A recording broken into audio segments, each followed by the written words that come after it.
call the Valley Beach Land Use meeting to order, please. Please rise for the Pledge of Allegiance. Pledge allegiance to the flag of the United States of America and to the republic for which it stands, one nation, under God, indivisible, with liberty and justice for all. Thank you. Please proceed. The 48-hour notices required under the Open Public Meetings Act has been met as notice of this meeting was emailed on January 23rd, 2024, posted in the Asbury Park Press, the Post Star, and the Poster. Copies have been placed on the bulletin board in the Borough office, and the copies been filed with the Borough Clerk. Mayor Fox is excused this evening. Ms. Hernandez is excused this evening. Ms. Mahoney is excused this evening. Chair Mayor. Here. Mr. Maynard. Here. Mr. Murphy is excused. Mr. Shook. Here. Ms. Riley Iordi. Here. Ms. Saracen. Here. Ms. Brunel. Here. Ms. Boco. Here. Mr. Sexsmith. Here. And Ms. Reardon. Here. Thank you. And also present this evening, Mark Hitchrick, our board attorney, Gerald Rita, our board engineer, and Christine Bell, our board planner. We do not need to swear Paul in, he is not here this evening. We do not have any correspondence, so Chair, if you want to. Sure. Before we get started, a couple of procedures to go over. Please be aware that the meeting is recorded for transcription. The public is asked not to interrupt, comment, or in any way disrupt the presentation of the meeting in general. Once the Land Use Board opens an application, the applicant or attorney will make their presentation with witnesses and/or professionals. Members of the board will ask questions, cross-examine each witness. Members of the audience will be able to ask questions of the applicant and witnesses based only on the testimony given at the end of each witness's presentation.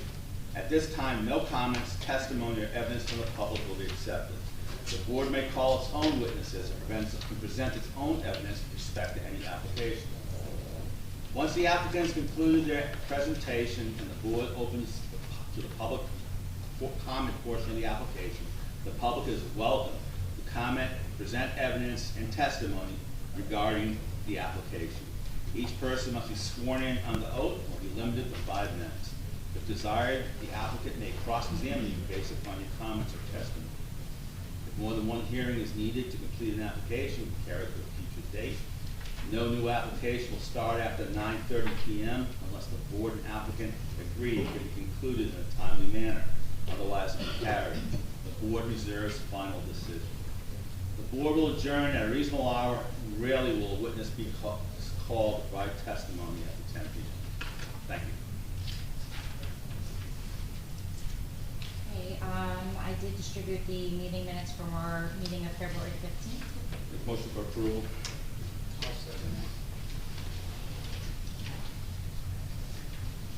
Mr. Maynard? Yes. Ms. Riley Iordi? Yes. Ms. Brunel? Yes. Ms. Boco? Yes. Mr. Sexsmith? Yes. Ms. Reardon? Yes. Mr. Shook? Yes. And Chair Mayor? Yes. Thank you. Next is Resolution 2024-05, approval of bulk variances for a single-family dwelling on an undersized lot, 116 Cliff Avenue, LLC, Block 11, Lot 7, 116 Cliff Avenue. Could I have one of those members eligible to make the motion? Motion for approval. Second. Ms. Riley Iordi? Yes. Ms. Brunel? Yes. Mr. Sexsmith? Yes. And Chair Mayor? Yes. Thank you. Next is Resolution 2024-06. This is the denial of an appeal of the zoning officer's determination. Peter F. Doji, Block 56, Lot 6, 503 Fifth Avenue. Motion for approval. Second. I have Mr. Maynard as my second. Yes. Mr. Maynard? Yes. Ms. Riley Iordi? Yes. Ms. Brunel? Yes. Ms. Boco? Yes. Mr. Shook? Yes. And Chair Mayor? Yes. Thank you. The next two items are both consistency determinations. First, we'll review proposed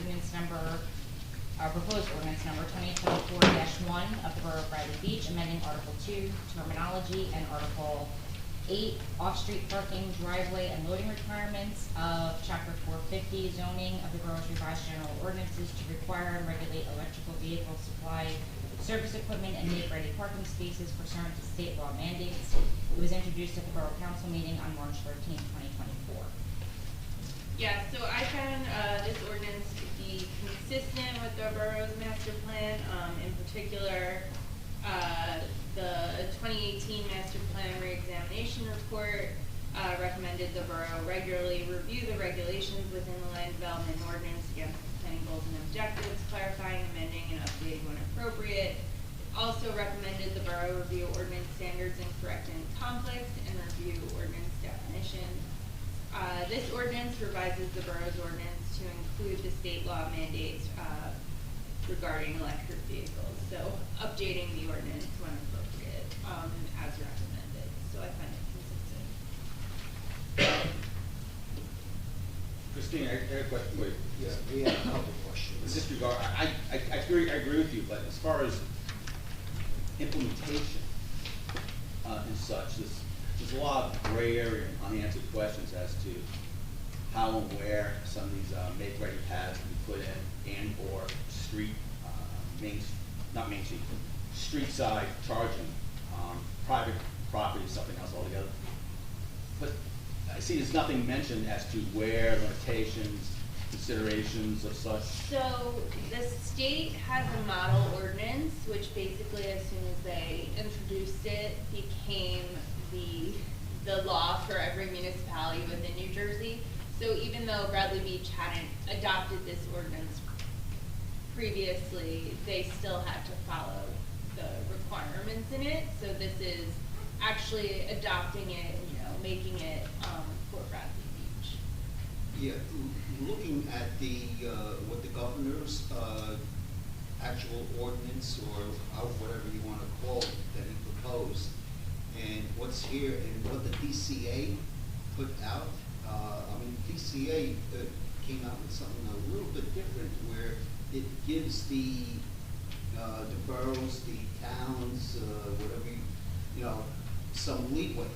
We have here, if we take a look at Article 8, letter C, parking facilities will be located in any yard area or in all zones.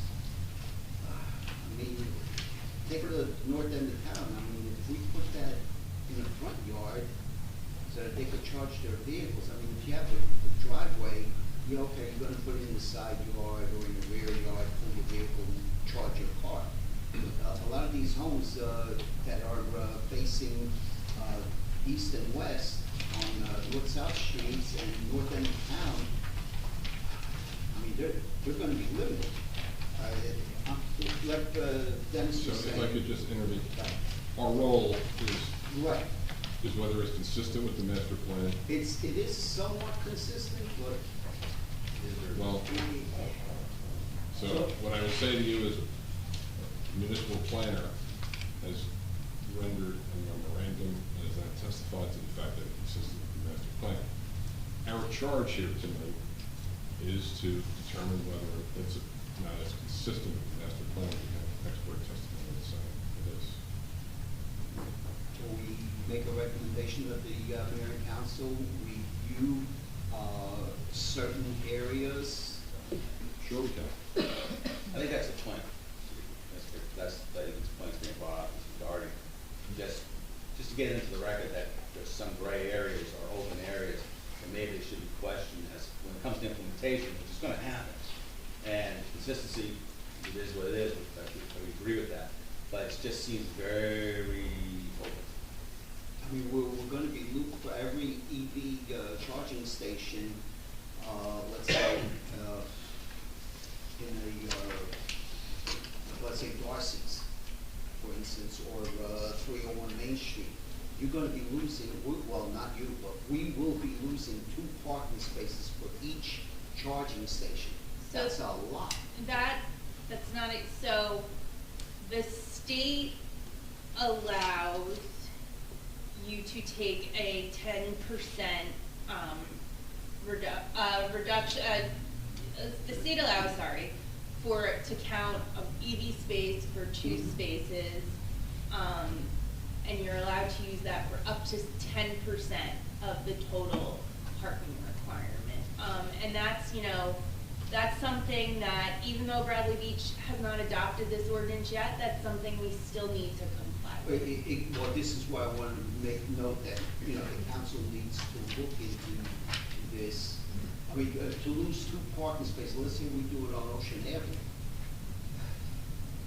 That's gonna hurt. I mean, this So that would this be for plan- a site plan on Ocean Avenue. This plan will work in Wall or some other area, but when you have a community like Bradley Beach, beach resort area, I mean, So parking is, Your concerns are valid and not just a concern in Bradley Beach, but this was, a state mandate, basically. So Bradley Beach needs to follow the requirement, even if it doesn't work for Bradley Beach. That given, we just say on the record that we'd like to make sure it's reviewed before it's implemented, and all these questions are open and can be discussed. 'Cause yeah, right, you're gonna have, Christine, what you had there was very clear.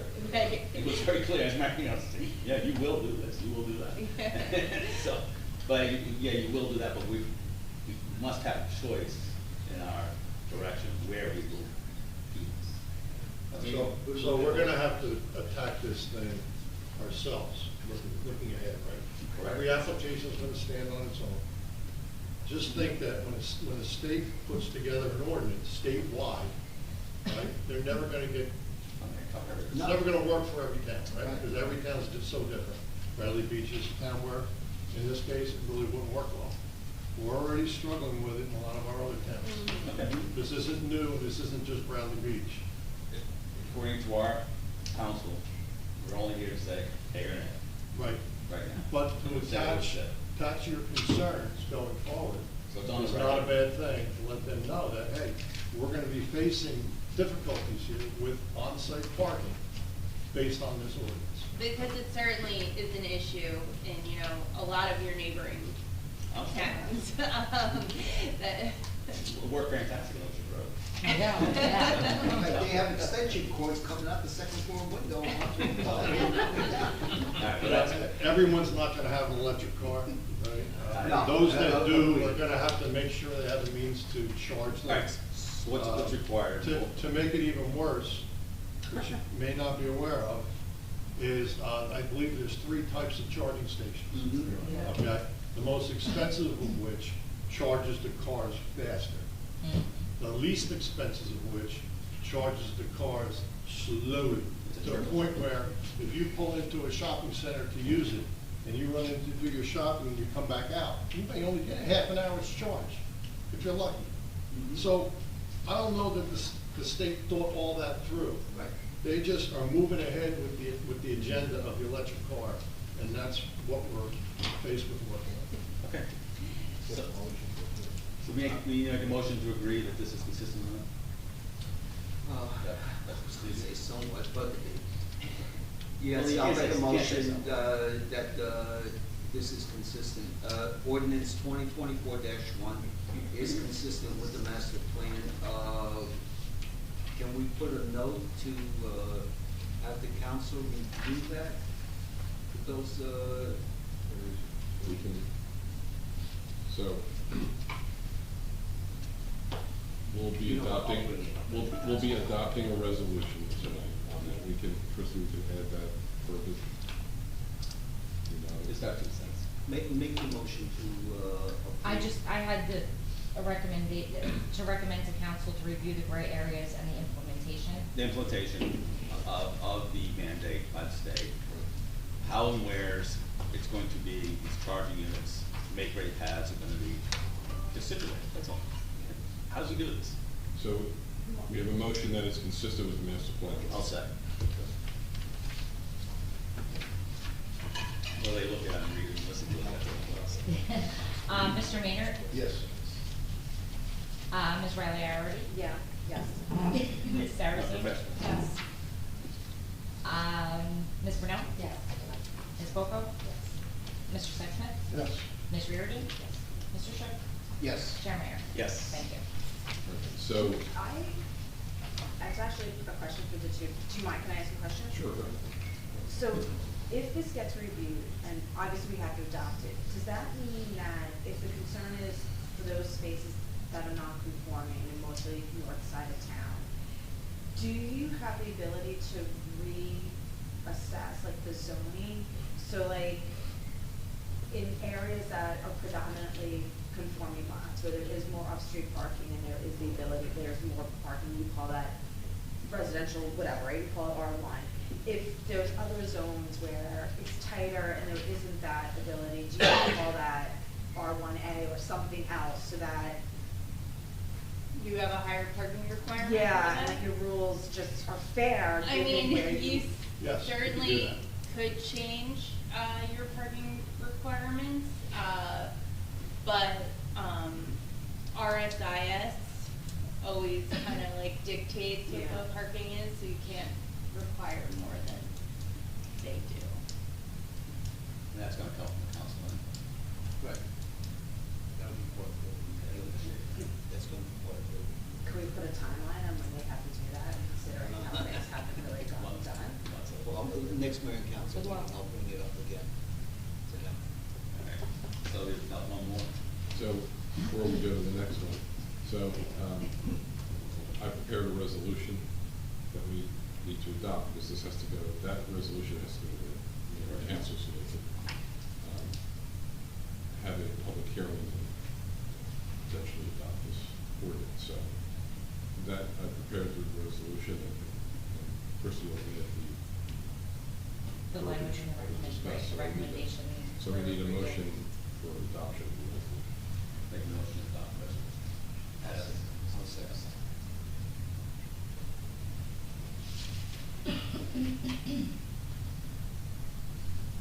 Mr. Maynard, Yes. Ms. Riley Iriarty, Yes. Ms. Saracen, Yes. Ms. Brunel, Yes. Ms. Boca, Yes. Mr. Sexsmith. Yes. Ms. Reardon. Yes. Mr. Shook. Yes. And Chair Mayor. Yes. Thank you.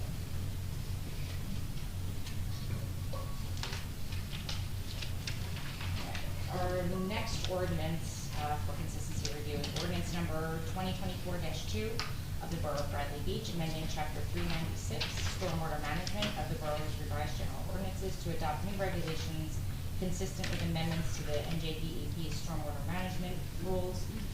This was introduced at the Borough Council meeting also on March 13, 2024. So this one, I also found consistent for similar reasons, that, you know, the 2018 master plan, recommends the borough regularly, review the regulations and update where appropriate, and this ordinance updates the borough's stormwater management rules to be consistent with NJDEP, amendments and mandates. So similar to the EV ordinance, you know, it's a directive from the state. It's very, very dry reading, so to speak. It takes a special type of engineer to. Yeah, they're really down this rabbit hole, I really. I enjoy it. I'm good, but I gotta wake myself up. So this one's a little bit different though, because the borough already had an ordinance, we just had to Update. tweak it and update it. Yeah. Okay, it's not like a brand new thing. We Right, always yeah, have you're stormwater. just amending it and updating it. And it gives the board a little more teeth, like when we require Yep. certain. Yeah, no, it's, Well, drywall systems. That you brought up in the past, Yep. the applications. So it codifies it better. There's a motion that is, it is consistent for our borough's engineering plan. I'll second that. Mr. Maynard? Yes. And Ms. Riley Iriarty? Yes. Ms. Saracen? Yes. Ms. Brunel? Yes. Ms. Boca? Yes. Mr. Sexsmith? Yes. Ms. Reardon? Yes. Mr. Shook? Yes. And Chair Mayor? Yes. Thank you. Before we We have to do the same thing. Chairman would like to do the same thing, Make 'em- prepare the resolution. Yeah, make a motion to approve the resolution as prepared. And Second. you're my second. Mr. Maynard? Yes. Ms. Riley Iriarty? Yes. Ms. Saracen? Yes. Ms. Brunel? Yes. Ms. Boco? Yes. Mr. Sexsmith? Yes. Ms. Reardon? Mr. Shook? Yes. And Chair Mayor? Yes. Thank you. Mr. Chairman, before we continue, I have a question for the attorney. Is it possible that we could request the board secretary to send a letter to the mayor and council requesting a little bit more time than 6 days to review these consistency reports that are given to us. Last time, it was 6 days, and it was a Certainly. whole bunch. And this one again, I think the upside is that this was actually redlined. yeah, this one Baby was, steps. the other one wasn't. Yes, that's appropriate. Thank you. 216.66 marks. Very good.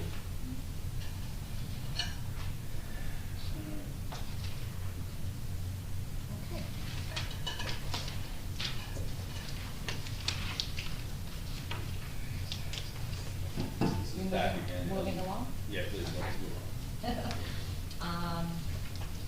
The first application under consideration this evening is LUD 23/23, both variances for proposed addition and driveway expansion. Donald and Mary Ann Greenberg, block 16, lot 8.01, 302 Park Place Avenue.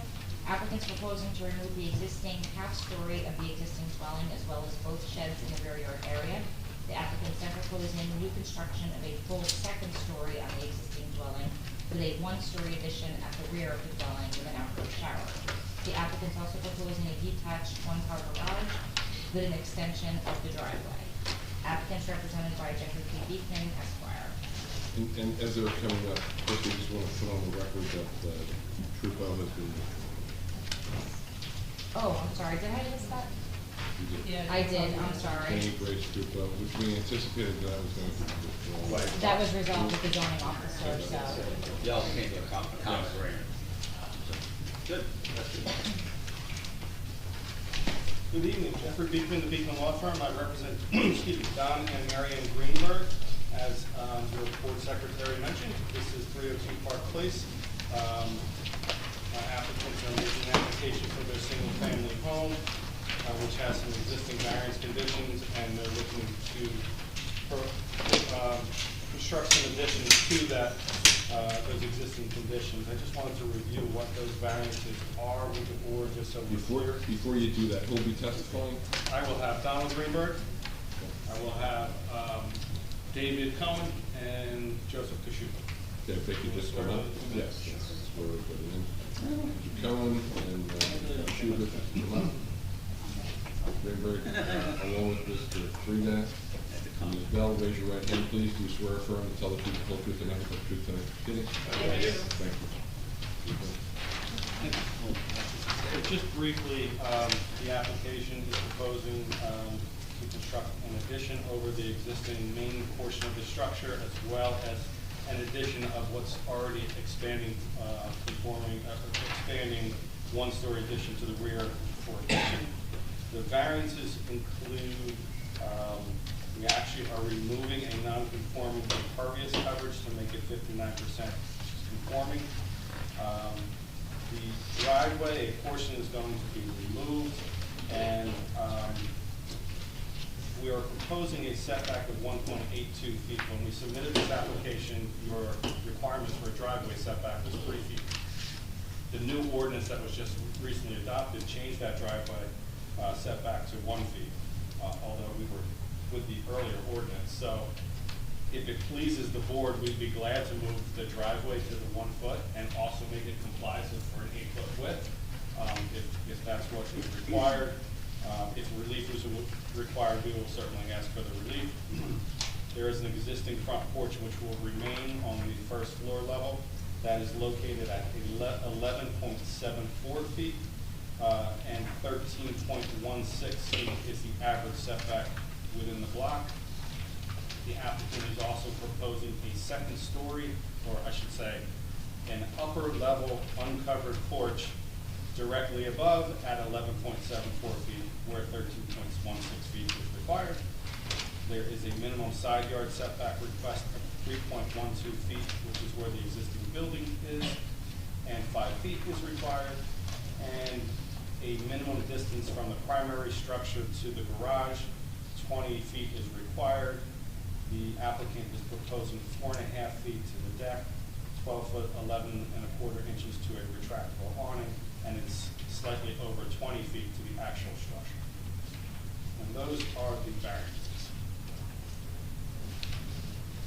Don? So Don, how long have you owned the property? May of 2019 we purchased. And as far as what you're proposing, the plans that have been submitted by both Joseph Kashuba as well as your architect, David Cohen, those plans were directed by you? Correct. And those are the plans that you're asking for? Correct. The, not only approval to construct, but the variance relief that we're asking to see. Exactly. And with your construction, do you have any details that you want to share with the board that you're Sure. proposing? One of the things that we were concerned with is preserving as much open space in the yard as possible. Hence, we only went with a one-car garage instead of doing a two-car garage with a garage apartment.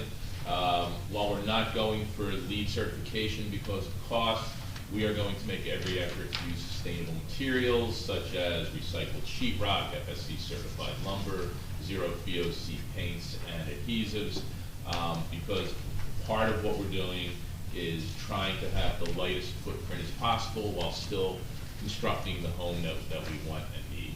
And to that, we're also going to be putting solar on the home, either solar shingles or solar panels, whichever we can afford. And you're anticipating energy efficient appliances? And that- Energy, yeah, all Energy Star appliances, and as I said, we're trying to keep as light a footprint as possible. And although I know it's not required by any of the ordinances here, it's just something that we feel is important to do as citizens of Bradley and citizens of the world. Thank you. Well, no other questions from Mr. Greenberg? Please, just. Oh, you might have- sorry. there might be a question. Any questions? Thought I got off easy. Any questions, board? Yes, Tom? You're tearing down the shed and you're putting a garage in this place? Yes.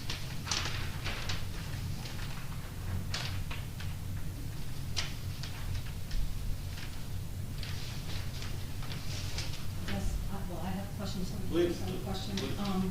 4 feet seems like a very small amount, that's a step and a half. We're gonna talk about that. Yeah, because that's 20 feet versus 4 feet is significant. Deborah, what was that question? I'm concerned about the space between going 20 feet is required, and they're proposing 4 feet between the house and the garage. Mm-hmm. And I think that you're gonna jump out one and jump into the other. It's really the deck that extends off the house. The point is valid. Is that deck raised?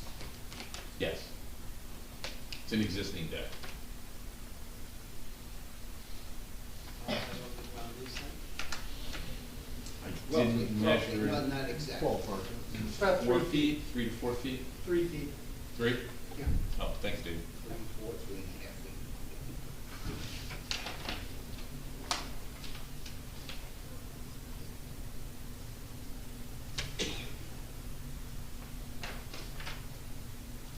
Any other questions? Just one real quick one, please, and it may be for a different witness, but I didn't see any AC units or condensers. Are you proposing air conditioning? Yeah. Yes, There should be one. It's there. Right here. Behind the kitchen, to the west of the shower. My fault. I was looking at your generator here. And I didn't know what we were- Very good. Definitely proposing air conditioning. Yeah, I would think so. It's a mini split system, so heat pumps type, rather than. Yes, split. sir. Yeah. You want to address the whole issue of the garage right now anyway, so Yeah. sets out there? So I'm gonna have David come in to testify about this, and basically, the way we're gonna testify is we're gonna work our way in a clockwise manner around the house. We're starting in the front, work our way back, we're gonna deal with the garage. We have some discussions that we've had with Mr. Frieda and some solutions that we'll talk about. Okay. That's good. All right. So, We'll address it. All right. all yours. Do we wanna open it public for Mr. Greenberg before? Not really. Yeah. Make a motion to open this portion of the application to the public to ask the applicant any questions according to his testimony. Seeing none, we'll close it. Thank you. David, come on up. Thank you. Thank you.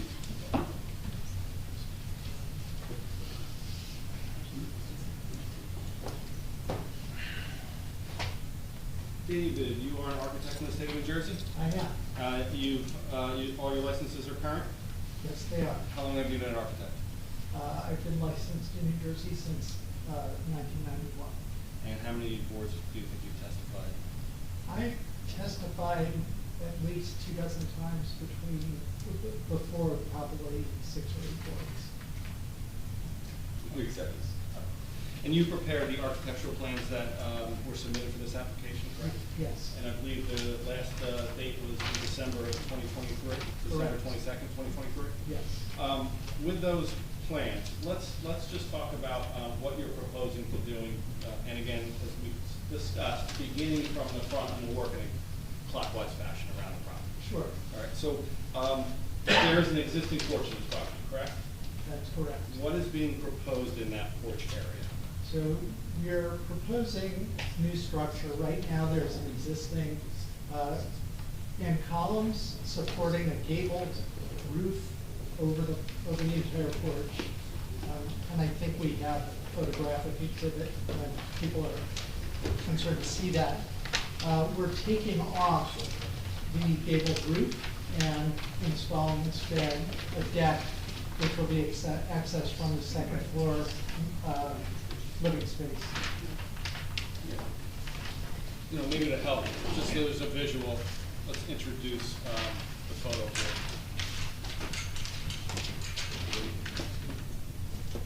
So I can testify, these are photos taken by myself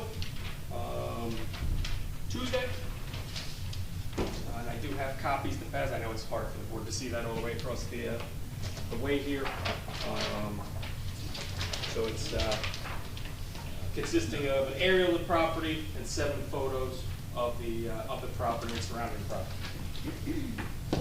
So we'll mark that, we'll mark the photos as A1, the aerial as A2. Is your planner gonna testify now? Or is he just? No, he was just doing the photos. Yeah, Just wanting to he was keep only them. introducing that he was the one that took the photo. So there's, Photos we'll have to share. I only brought 5 copies. You don't need to give one. I need my own, please, because I have to keep it in the file. Of course. Thank you.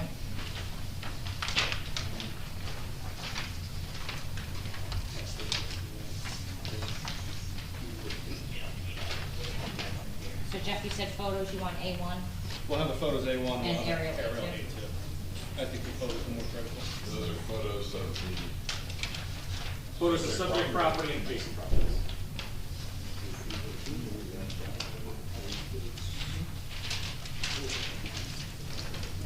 Sharon, guys. So, you ready to proceed, or you want to take a minute more? No, go ahead. Okay. So, David, you're mentioning what's being proposed with the porch area? Yeah, so we're proposing a second floor deck area over the same footprint as the existing front porch. That will be accessed from the second floor, which is the master suite in the new plan. We are proposing a sort of, a partially solid and partially open railing. You can see it in the rendering that's on sheet A 9.0, I believe. But what the design of that railing is intended to be. The goal is to give a little bit of privacy to the owners when they're using the porch. And that's why partly closed and partly open. With no roof, No roof. but you're proposing it to be directly above the non-conforming Correct. porch setback. Correct.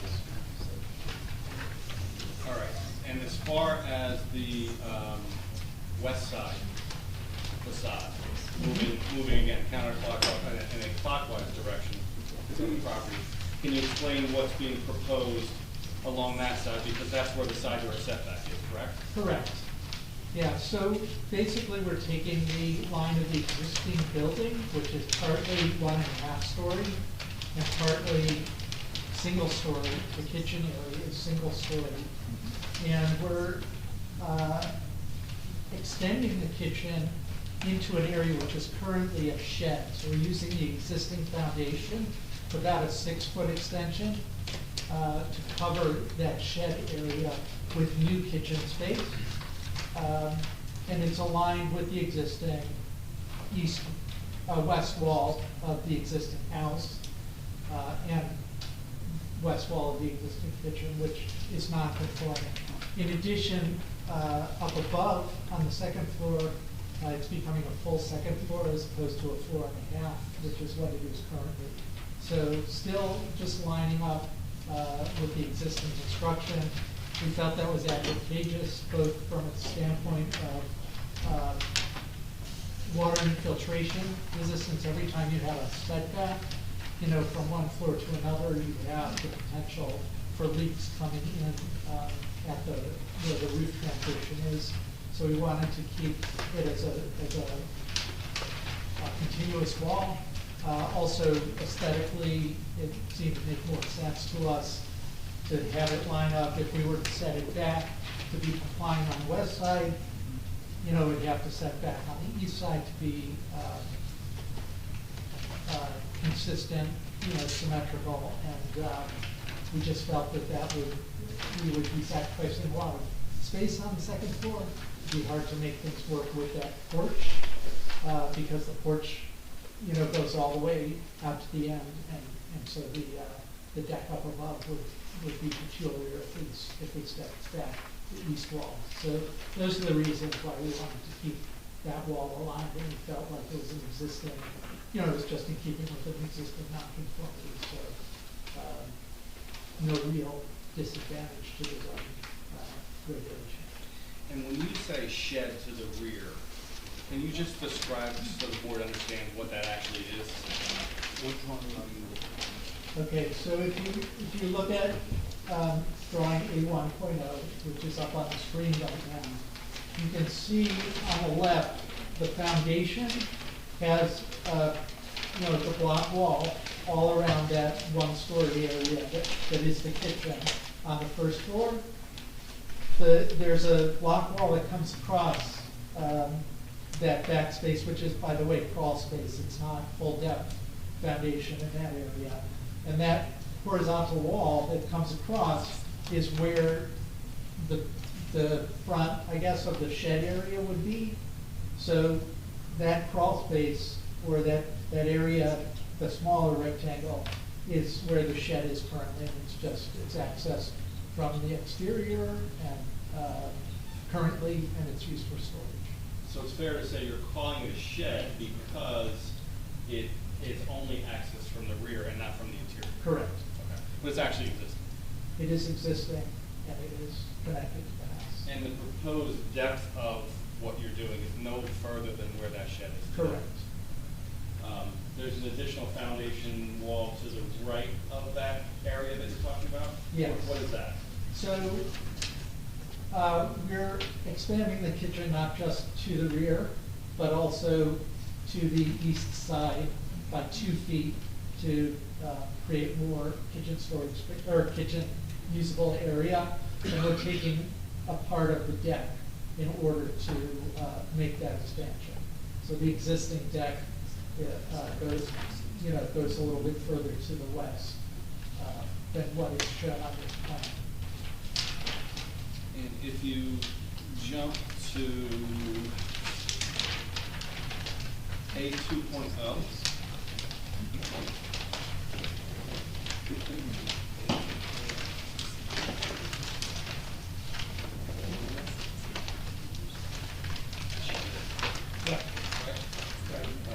So the plan on the bottom right actually doesn't The shading look the same, didn't the come shading through doesn't well. come through, yeah. So the plan on the bottom right, that identifies that one-story addition area, correct? Yeah. What So if you look at this drawing, you see the area that doesn't seem to have a shingle pattern on it. That area with the That's the new wall as the new wall of the kitchen. Currently, the shed is only to the bottom level of that wall that doesn't have the pattern on it. So It's quite a bit lower, the shed is quite a bit lower than the kitchen, the existing kitchen. And that roof is a gable roof? It's That runs east so to west? currently, it's a shed roof on the shed. Yeah. But the new roof is a gable You're roof. pro- Yes, And that'll be the same slope as the existing, correct. that's there already. You're gonna match, they're all pretty much gonna extend the roof line. Well, I was gonna get into that, 'cause we're actually not doing. Okay. Well, What are you proposing to do? My next question was, just so the board understands. Yeah, What are you so- proposing to do with the roof? So because the kitchen is wider as well as being a little bit deeper, it makes sense to put a new roof in that area, even though it's not shown as shaded on these plans. So and because it's standing 2 feet farther, it will probably go up about 6 inches higher than, the ridge will be about 6 inches higher, but the spring point will be the same, and the new ridge will be further, will be well within the setback. But the ridge will be consistent all the way across? Yes. Right, so it'll be one consistent roof over the existing area and the proposed expansion of the kitchen. Right. And we need a variance for that because it's an existing nonconformity, and now they're expanding it, so we need a variance for that. Correct. That's 3 feet, 3 feet from that property line. 3 feet to the point 2 feet. 3.6 Yeah. feet, correct. And then the roof line for the proposed second story addition, just describe what the plan is there. Yeah, so we're proposing a shed roof over the new second floor as opposed to a gable. The current roof is a gable, but because as Don mentioned, we're gonna be installing solar panels. That's a south-facing roof, and we want the additional area to be able to have a full solar array that will fully serve the electrical needs of the house. And there's no height variance proposed for There the is no roof, right? height variance at all, yeah. We're well below the 35-foot height. All right, let's move toward the rear, and what's being proposed in relation to the deck. So, as I said, the deck is cut back by a couple feet when the kitchen is widened. There is a new outdoor shower, which is replacing an existing outdoor shower, which you can see on the survey of the property, that abuts the deck. And then, we're proposing a pergola, which will cover a portion of the deck, basically lining up with the end of the kitchen. You can see on the floor plan the 2 columns that be supporting that pergola. You can also see, yeah, If you go to A 1.0.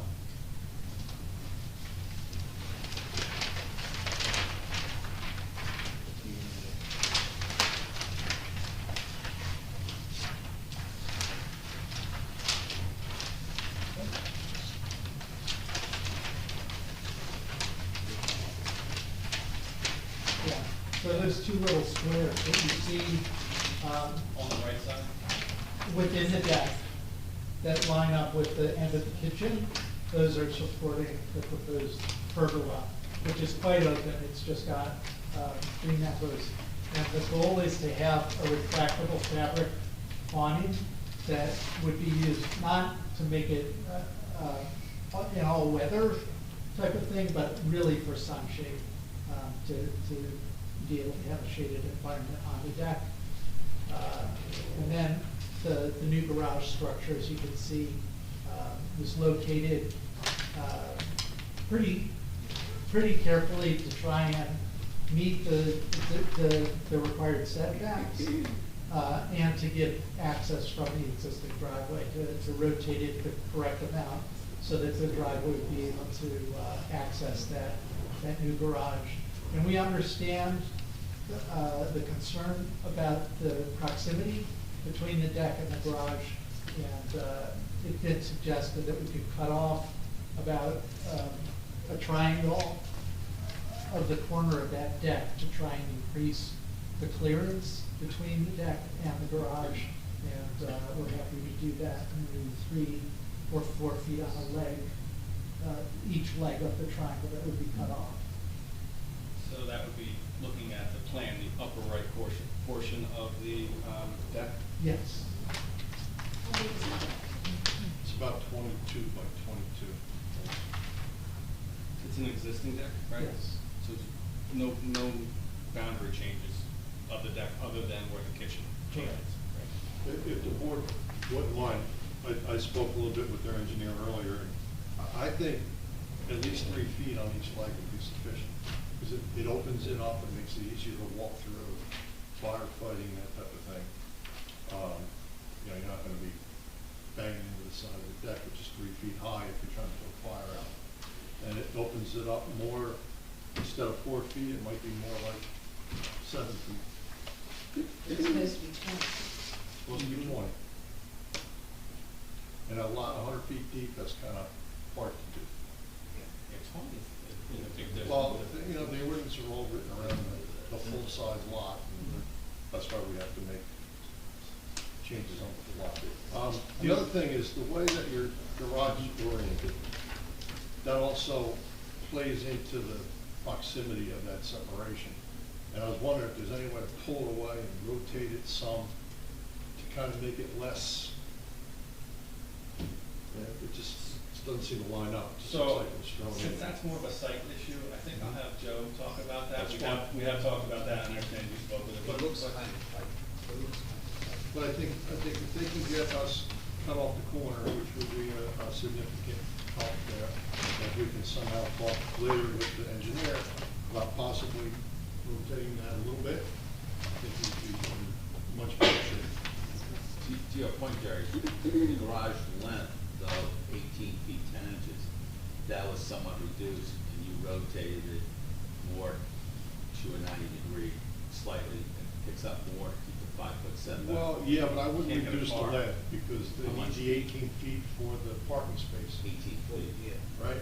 So, 9 by 8 is minimum. Sorry, 9 by 18 is minimum. yes, I think I wouldn't shorten the garage, but I would, if they could just take it and pivot it, or maybe even pull it over. And move the. To the east a little bit. Relocate the generator. Yeah, I mean, the generator, they can move that anywhere, right? So Jerry, what you were talking about was for variance number 4, right? Like, that would also offset the structure placement, which is what Deb brought up earlier? I'm gonna catch up to you. Yeah. Okay. Yeah, I'll just Yes. comment. I mean, when we first started looking at the garage, we actually had it completely parallel to the property line. The problem is that with the 5-foot setback to the neighboring property, the door really doesn't line up at all with the driveway. You actually need a little bit of a turn in the driveway. And so, Would you you know, have we're- that problem if the deck was smaller? Yes. You still have the Doesn't same change. problem? The deck doesn't change it. That doesn't change getting into the garage. But you're next door to an apartment complex, right? Correct. But to The rear setback. Your rear setback. I'm just trying to see if it, I don't know, I kind I of. suppose we can ask for some setback relief, but, Well, that's where I was kind of going. I mean, I don't have, and I don't think, you don't necessarily have a problem with pushing it back, do you, Don?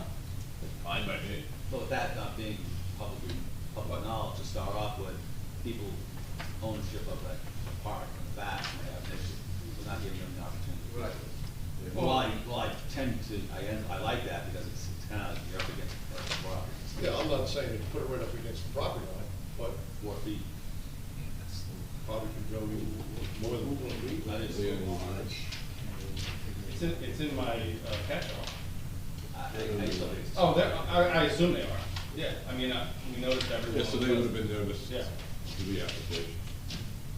Who would be, So, but not the people. right now, the back corner is 5 feet from the property line. Right. If you were to rotate that, it's gonna come away. Land. It's gonna come. The apartment. The apartments would have been. But they can move it back. Right. The individual tenants are not noticed. But that's It's my the question. owner of the property. That's my Well, question. actually, They to be- mostly. to be clear, I haven't sworn in, it's noted on the tax maps as a condo complex. Okay, so. So then each would of it the be- individual owners of If the it's a notice. condo, then Okay. yes. If they're renting their condo, you know, but the owners are noticed. All right, then they know. That's,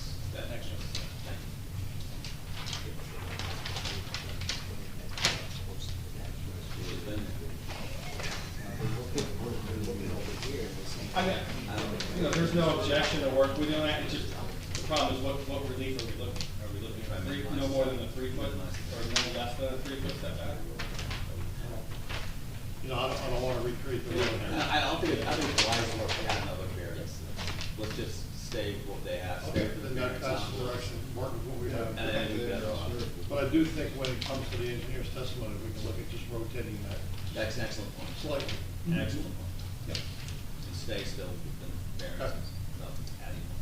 And then all the options on the table. I think the one last thing that we have, David, is the driveway.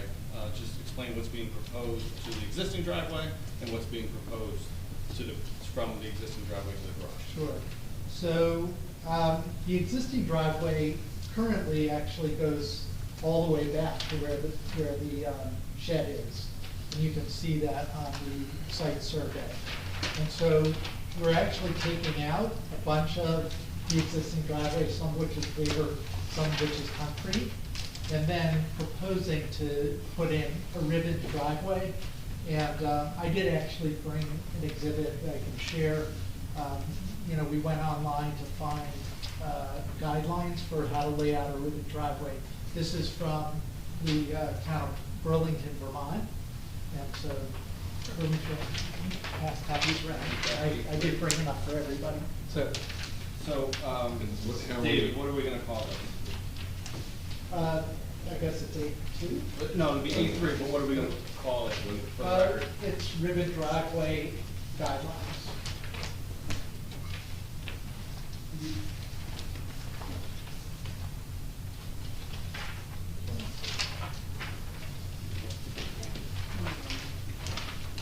Anybody needs one, it's still got a I few. do.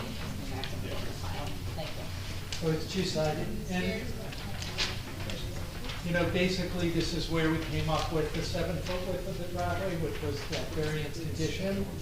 But, you know, it recommends that the ribbons be 5 feet on center and a minimum of 2 feet wide. But if we change them to be 3.5 feet wide, I guess, you know, it will, no, 3 feet wide with it 5 feet on center, then you'll have 1.5 foot on each side instead of a foot, and that'll make it 8 feet wide. I think this is probably a question for the engineer, but since you're talking about making the driveway conforming in width, Yes. by adding that additional coverage, will that put you over on lot coverage? I actually did do the calculation for that, and it did not put us over. Of course, everything, you know, if we're gonna rotate, and plus, if we're taking the corner off the deck, that's gonna help us with impervious as well. But we'll obviously have to redo the calculation after we make the rotation to the garage as agreed proposed. And then one other question, you're proposing concrete. So I know that the owner was interested in doing pavers. So I highly recommend you do not do pavers in a 2-foot wide strip of pavers. It's gonna come apart. If you drive your car over it, I'm really not a fan of ribbon driveways, period, but I see their advantages here. Pavers are just not advisable, especially even with a little bit of a turn. That's There's no objection there. Okay. We already had this discussion. Plus it's gonna be a compact. You've been here before. So what will the material be then? It'll be concrete. So can I just clarify, so currently your existing impervious is 64.4, right? Right. Okay, so even extending the driveway, adding that structure, the reason you're going down to 59 is because of the center ribbing? Well, because of the general layout of what the previous driveway was and the shed, taken all together, we're, by going to the ribbon, yes, we're reducing Right, so the because it impervious. looks more dense and more. I can address that during my testimony as well.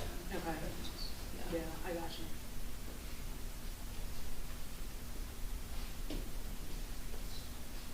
Those are the only questions I have for Mr. Chambers. Any more questions on the board? What opens up to the public? Open this portion of the application up to the public. Seeing no questions, it's closed. Thank you. Good evening. And Joe, since the last time you've appeared here, your license is just still current? It is still current, yes. And you are a licensed engineer as well as a planner in the state of New Jersey? I am.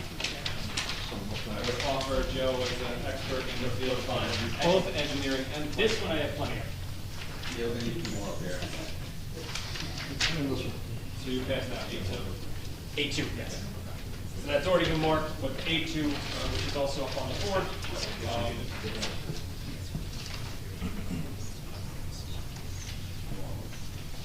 Joseph Kashuba, KBA Engineering Services, Manasquan, New Jersey.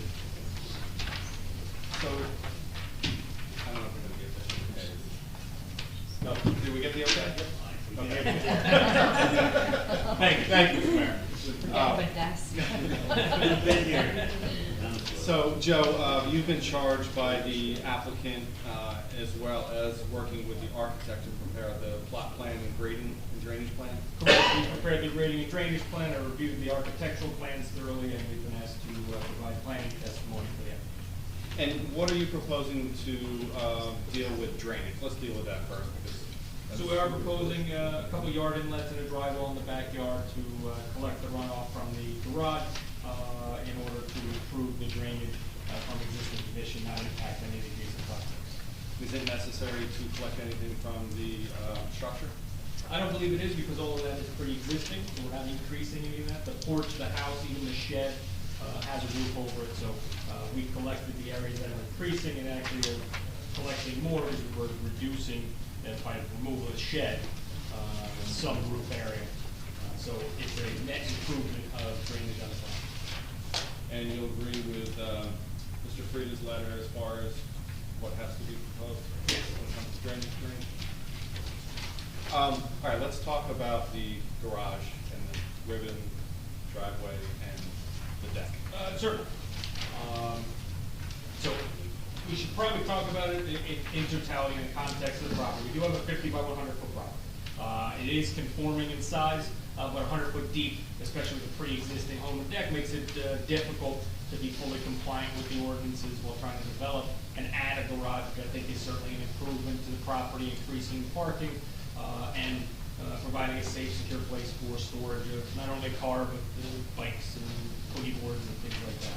And we are in the single-family residential zone, so I think it's certainly appropriate to try and address that garage issue. The location of it, as the architect had indicated, is intentional to try and allow for access while also fitting it in there. If it was placed in a parallel condition to the sidelines, it would not be in alignment with the, it would be actually off alignment from the house, would be possibly to be. What we did discuss was the possibility of rotating that slightly, maintaining the 5 foot rear setback and the 5 foot side. The generator itself could be twisted. You're allowed to have the one side of the generator up against the garage. So one of the other issues that we're dealing with is generator separation. So we have to have 3 sides of the generator open for exhaust and fire requirements. So the thought would be that we would shift the garage over slightly, rotating it to be somewhat against the generator. We could gain probably, if I had to guess, 2 to 3 feet of space, shifting it to the right and rotating it. I don't know the degrees. I didn't bring a protractor this evening. I apologize. But by doing so, it would help alleviate the concern of the board engineer, which I certainly understand, of having that turn into the garage. It would also help to provide a little bit more separation between the garage and the deck, also by us cutting off the corner of the deck. Now, the intent of that ordinance obviously is to provide airlight and open space between structures. They didn't want accessory structures to be right on top of each other. In this particular case, the uniqueness here is that we're not up against the 2-story or 1-story portion of the home. We're up against the deck. The ordinance isn't clear whether it's measured to the deck or the home. It just says to the structure. So in abundance of caution, obviously, we measure it to the deck as an attached structure to the home. But the deck is only 3 feet above grade. It has a railing. It's a lot more open and spacious. So I think the combination of those three things make it an appropriate design that provides the benefit of additional parking, provides the benefit of adding the garage, while also balancing the concern about the separation between the structure and the deck. So I think, in my opinion, this is a C2 variance where we are trying to benefit planning by providing those benefits, and I don't believe the detriment is substantial. One of the other concerns or reasons for ordinance like that is to for visual clutter and intensity in the backyard there, and that impact on the neighbors. Again, to the back of us is the condos. The neighbor to the right has their shed in the back corner. The neighbor to the left, where we have the 3.12-foot setback, that's actually their driveway, so we have good separation to the next house on the west side, and I'll get into that in a minute. But I know it's a rather small garage. It is only one car rather than two. So I think for all those reasons, the garage is an appropriate location for that relief towards the business. Now, if we wanted to work with the Ford engineer as far as relocating, any twisting or turning or relocating that, is that going to cause, do you think that's going to go into the rear yard setback? So we can do it without going to the rear yard, but I think it certainly would be a benefit if it did. I certainly understand the board's concerns about that and having neighboring properties, but you know, for instance, the neighboring balconies to the rear are only about 2 feet off the property line. The neighboring, the actual structure, 3-story structure is 6.3. So if we went to a, say, 3-foot rear yard setback, but we're still compliant with the fire regulations, and actually, to make it clear, I know board members in here, but it's not a fire code, it's not fire prevention, but it's a building code requirement to be 3 feet or more. I think that certainly gives a little bit more space and room to adjust this, but obviously that would be a variant condition. What about the front porch setback and upper porch setback? So we have the uniqueness here. It's a 1.5-story dwelling. It's one of the only 2 that are left on this whole block, both sides of the street. That front yard setback to the dwelling is 19.95 feet, where the average is 16.25. So the house is in a conforming location. The porch is technically in a non-conforming location. Why I say it's technically, it's 11.79 foot front setback, where 13.7 is the average. However, I think that average might have been calculated incorrect. The average included 304 and 304 and a half Park Place. There is no 304 and a half Park Place. It's one lot, it's one block. I searched, and I don't know if they're renting it as 2 units, but it's one house. And actually, that's why specifically we provided a photo of it. If you're looking at the photo exhibits that were submitted, it's the second page, bottom right, is a picture of the home. For all intents and purposes, it's one house. And not only is it one house, but they had indicated it doesn't have a porch. When it did, they enclosed it. And it actually has a porch on the second floor. So that particular setback to that porch wasn't included in the average. I think it should be, by definition, it has a porch. It has a 2nd-story porch, and the 1st story just happens to be an enclosed porch. When you include that, the average then reduces down to 12.74. We're not compliant with that, but the other point I want to make, and the main reason I brought the aerial, was if you look 2 doors to the west of this property, you have an outlier. That's identified also on the survey that was submitted. That house is about 26.5 feet back. It is actually the one house that's out of place, but we're required to include that in our average. If you discount that, the average setback to all the porches is 9.99 feet. We are in line with both neighbors to the left and right. At 11.7, I'm sorry, 11.74. The house to the east is at 11.82. The house to the west is at 10.58. If you look at all of the aerial, every other house is in line other than that one, and that really skews the average and causes the variance. But the intent of the variance, the intent of that ordinance is obviously to keep everything in line, and we are. We're in line with everybody. We're actually further back than I think 4 of the houses on this lot, on this block, or more. But by virtue of that one outlier, we do request or require relief. So I think the porch, and again, the first floor porch exists today. It's the second floor uncovered porch, which is actually a benefit. If you remember, the architectural exhibit showed that it's just a balcony with a railing. Right now, when you see the photo on the top left of the home, right now it's a bulky gable porch. It actually has more impact on airline open space than what we're proposing. So I think the porch is more than appropriate and in line with everybody else, and the variance for that can certainly be granted. And you heard the testimony of Mr. Cohen as far as the variance for the side yard setback? Yes, and I agree with Mr. Cohen on that as well. The side yard setback at 3.12 feet, I think, is appropriate here. You know, we don't want a home that looks like an addition was placed on it. The intent is to provide a harmonious renovation here, so it looks like an original home. Like I talked about with the airline open space, it's adjacent to the neighbor that their driveway is on that side. So the neighboring home is about 13 feet away, so providing appropriate spacing between the home.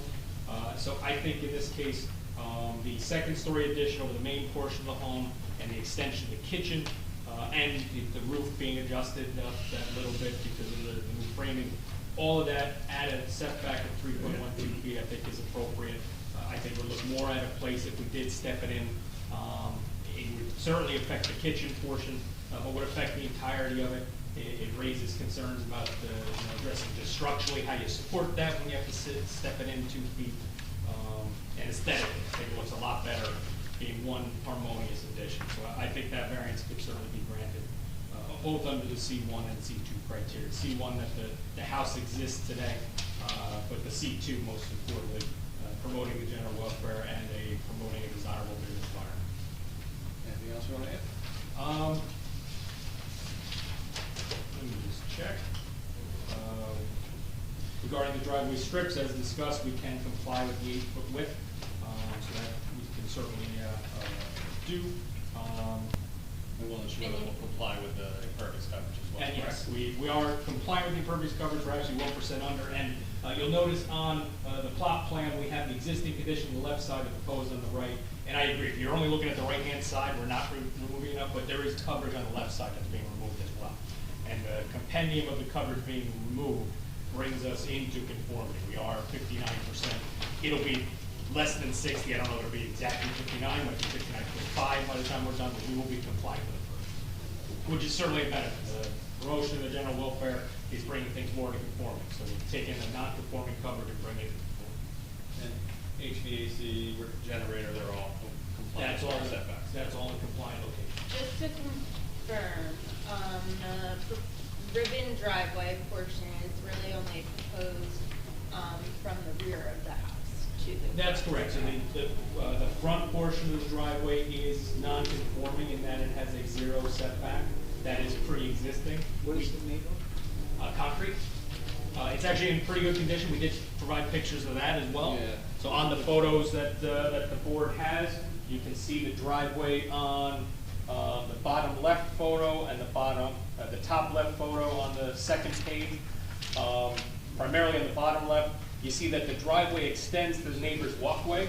If we cut that back to be compliant, we would make a 1-foot strip of lawn in between the two, which would be A, difficult to maintain, and B, there's no way we could do it without impacting the neighbor's pavers that are already there as the walkway.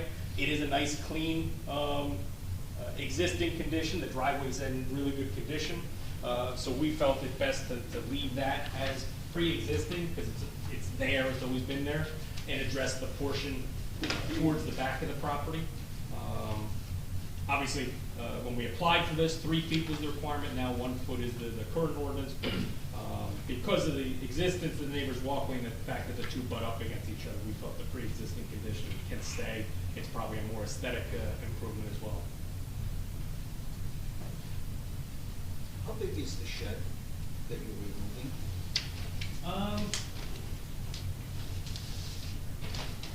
Don't know.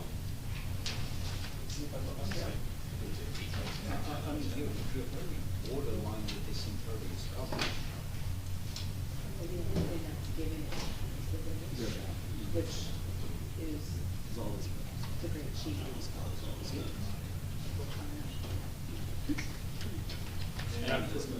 Brought a scale, but I brought an architectural scale. I believe it's about 8 by 10, the existing shed. And then there was all the pavers and that were in front of the shed, As well as all the concrete being. as well as all the removed on left concrete. side. Correct, so the driveway is about 11 feet wide, and when reduced to the ribbons, it's only about 4.5 feet wide. And how big are those flagstones, the walkers? The flagstone, the strips, you mean?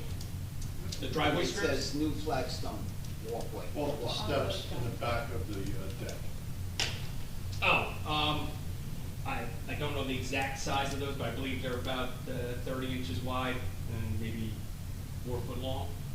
How many, it's a good size area, one's not gonna do it. Are they Is all included that in the calculated calculation? in there? The flagstone, all of the impervious calculations are identified on the architectural plan, the very first sheet, and it breaks down all the square footages. And yes, I believe they are all included in that impervious coverage calculation. If you look at the bottom right-hand side of the table and the top right-hand corner of the plan.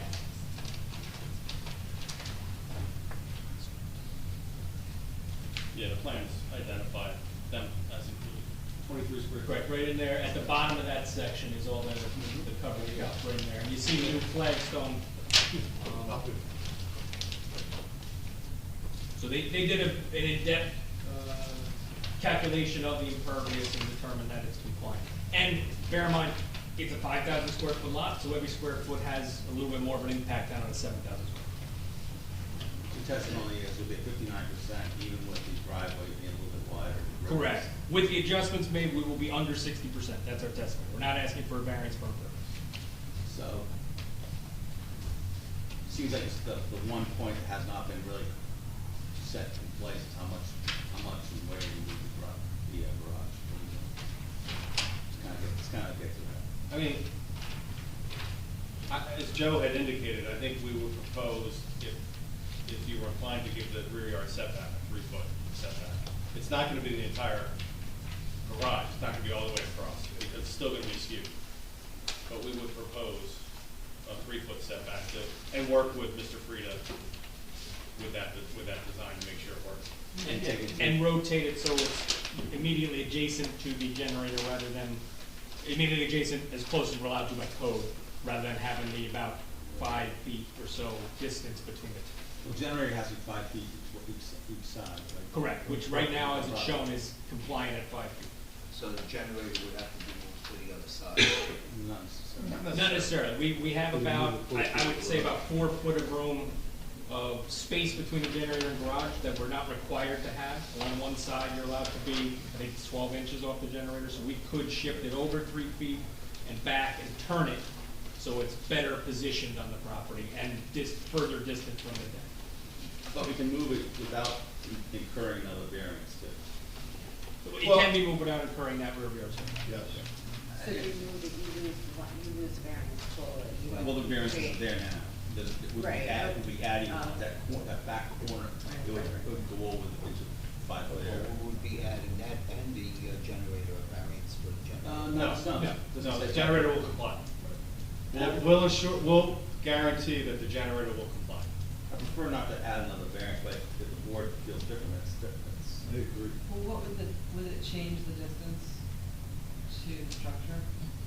Geometrically, it will change it slightly because we're rotating and moving it.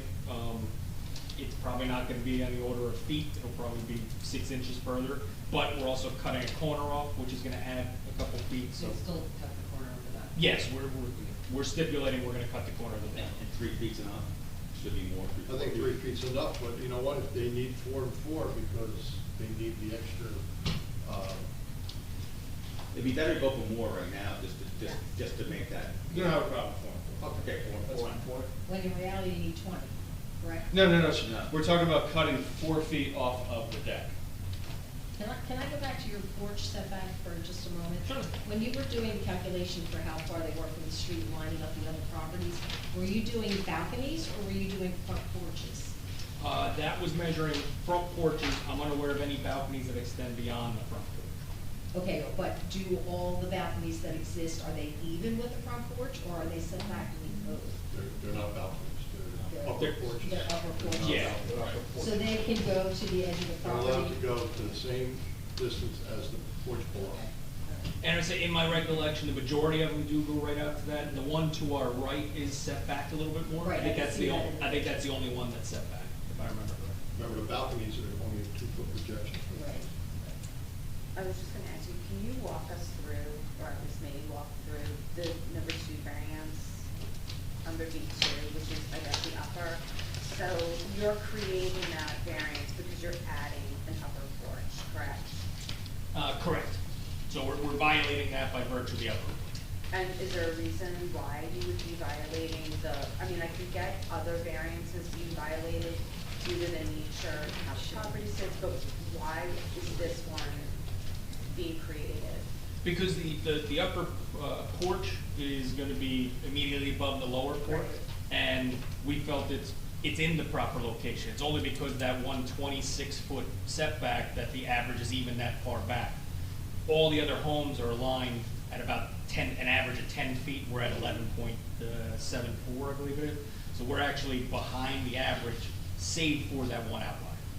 And They're the one more inconsistent with the character of the neighborhood than we are. But it didn't have the upper porch listed, there wouldn't be the need for this, correct? 'Cause there That's is no correct. architect. Okay. I think the architect also provided testimony that he tried to keep the second story in line with the first story so that, like, to prevent leakage. Yeah, like the, I get it. Yeah. And currently, there's a roof over the porch that extends even beyond where the new upper porch will be. Yeah, so if you look at the, in the photos, the upper left photo, you can see the bulk of that porch. Yeah, That's that an roof existing- is pretty out of character That's- with the neighborhood and rather large, that kind of gable, bright white coverage there. Whereas if you look at, you can see it a little bit in the photos on the other sheet looking down the street. You can see just about everyone else has an open second floor porch with railings, which is more the character of the neighborhood than this big bulky gable. And that's not only character of this neighborhood, that's the character of a lot of Bradley neighborhoods. Well, it's a character of, yeah, shore towns in general, Bradley Beach especially, you see what we're proposing a lot more than you see a large gable. And it's fair to say that the ordinance actually encourages it by saying that upper level porches can be above a lower level porch as long as it doesn't have a covered roof. I think that's fair to say. It's funny, just reading my mind, all this conversation, something was said about a retractable lawn. That's in the back. On the back. Yeah. So the house next door, the porch is set back. The house to the right, correct, yeah, the house to the east. And there, yeah, they have a little bit of a roof and then the balcony, Right. upper porch is set back a little. And this porch is only going to go over what's existing now, not all Correct. the way across. the Not front. expanded in any way beyond the existing footprint. Mr. Shestel, could you go to the page with the renderings, the 3D renderings? I think it's A9, it's Yeah, towards the end. towards the end.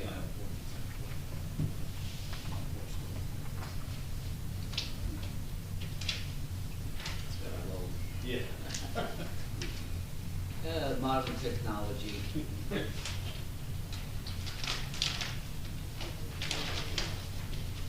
That one? Yeah, so the left side, that left rendering, that's the porch. So if you compare that to that photo in the upper left, that's the difference. And the gutter system is going to go off opposite sides, not run onto the deck. So the shed, the gutter system for the porch, you mean? Yeah. It typically runs to the front, usually have a trough there, defer to the architect a little bit more. Yeah, I would typically run it down by the column. Yeah, It's, so there'll be a it's gutter away from across the stairs. front and a downspout. So I have a question. Basement, what's the ceiling height there? That I don't know. I would defer to the architect or the owner. It's an existing ceiling, I mean, I guess it's an existing height. I was just wondering what the height is. So there's two different heights in our basement. This is strictly from memory and how tall I am. There's two different heights in our basement. Most of the basement, I would say, is about 7.5 feet. Okay, they did some dropped ceiling there, and there's another 6 or 8 inches where there's pipes up there, but it's about a foot above my head, so I'm 6'2", so maybe about 7.5 feet. And then there's two sections of the basement. One is the heater room, and that is on the east side. That steps down about another 6 inches, which is where we had our flood when we had that 10-inch rain. And then towards the other side of the house, there's a little storage closet in the basement that also steps down about 6 inches. And the rest of the basement is built, the floor has been built up, I believe. Okay. While we have you there, we were just discussing this. You're removing the washer and dryer, not that it makes any difference, you're removing the washer and dryer, but I don't see where you're putting it. Second floor. So we don't have to carry clothes from the basement up to the second floor. Where the clothes are dirty. A chute. And where you fold them and put it away. We're both 68 with bad knees, so it's going upstairs. Put down parts in it's the upper part. Anything else, Bill? No, that's all. Okay, thank you. No, that's, So, I have one more question about the basement. Sure. The sump pump that we show, where does that discharge to? The current sump pump discharges out to the drain pipe on the east side of the house. I don't know if you can see it in the pictures here. Well, if this is the east side, you can see the downspout, I think it goes right along here, along the driveway. That's where it currently discharges. I don't know if there's been any change. So it gets pumped out to the driveway and it runs down the concrete driveway down Into the street, correct, currently.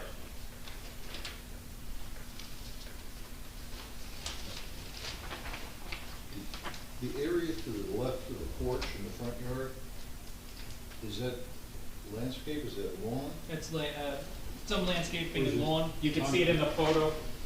There are some shrubs along the house. Most of it's lawn. If it's concrete now, that's gonna be taken out? In the front lawn, no, it's lawn.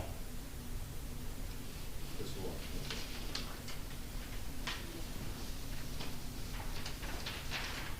There's concrete on the left, there's a walkway, right, Joe?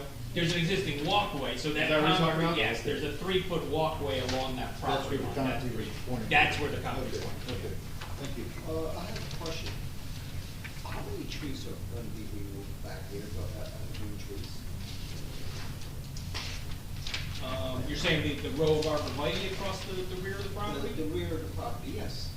I believe those are all up against the fence. I don't know that they have plans to remove them. I would defer to the architect. No plans to remove any of them. No? Okay. They're a nice buffer between this Because and it the looks like where you have your shed right now, there's a bush or a tree or something. Oh, there's a, what's the name of that? There's crepe myrtle there. There's a crepe myrtle. If we want to keep that, we have to move it, relocate it, we'll relocate it. I mean, we just put it in a couple years ago. We love it. It's really pretty, so we don't want to lose Just it. watching out for the shade tree. What's that? Just watching out for the shade tree. Yeah, and the other tree in the middle of the It's right yard there. is a big sour cherry tree that's been there for years that we love. I have one more question. If you were to go forward with this, you have approvals, is there any sound mitigation for the generators? They meet the setback. It's also in our ordinances that we like to have some sort of shielding for the noise, buffer for noise, could be plantings, could be any of it. You have to have 5 feet of clearance, so there's nowhere to Plantings, put it. you could put a planting set. There's also existing fence in there.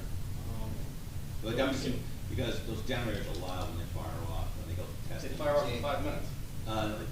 10 minutes? Yeah. No, they don't, no, they don't. I live next door to one, goes off like 25 minutes, and I hear them going off There's a all problem the time. with it. My neighbors goes off about 5 to 10 at most. They're loud and they're annoying. And the thing is, you're bouncing off a garage. We'd have no objection to planting some shrubs around the Just area. anything to help mitigate sound for neighbors. Does it work? I don't know.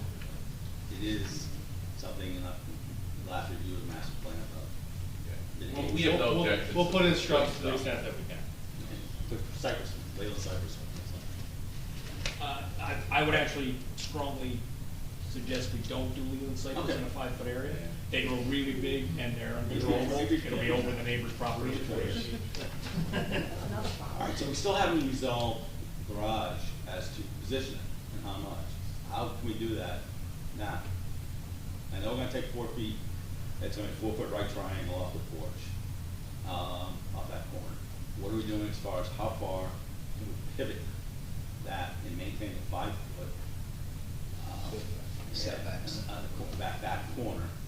So I think for purposes of describing it, we would state that we would rotate it, but maintain the rear and side setbacks such that it is as close to the generator as is permitted by code. Do you know what that is? You're just shifting it to the right. We know what the difference distance is. It looks like about 4 feet. Yeah, it's approximately 4 feet. Is there a limitation by code as far as how close it can be to the structure? But, The generator, how close can it be to the structure? well, the generator can be right, one side right up against the house. Oh, Yeah, There's still a little bit. it's either 12 or 16 inches, I don't know the exact. No, you have to You have need clearance. separation. You have to have You need clearance.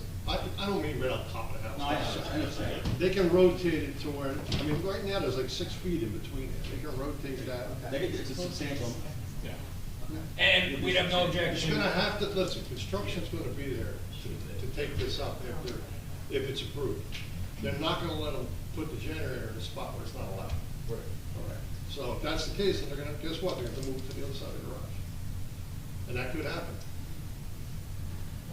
That's what I don't know what- Because if construction looks at it, and it doesn't meet what the codes require, There now.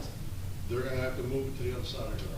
But that's what I'm trying to avoid a question coming up when it goes, when it's getting moved and getting built. What is the driving parameter that's gonna say, okay, that's far enough, and then everybody's in it? Well, so here's what I'd say. It's all right. Even Right 2 now- feet is better than what we have. Mr. Mayor, right now, what we're proposing works. You could drive a car into this garage. It conforms with your ordinance. If there's a concern about moving it more to the east, we're okay with working with your engineer to ensure that we can still drive a vehicle into it and still comply with the ordinance and not create any new variances if the board doesn't want to grant the rear setback variance. I got an idea. Should I- Yeah. And Joe, tell me if Yep. this is okay.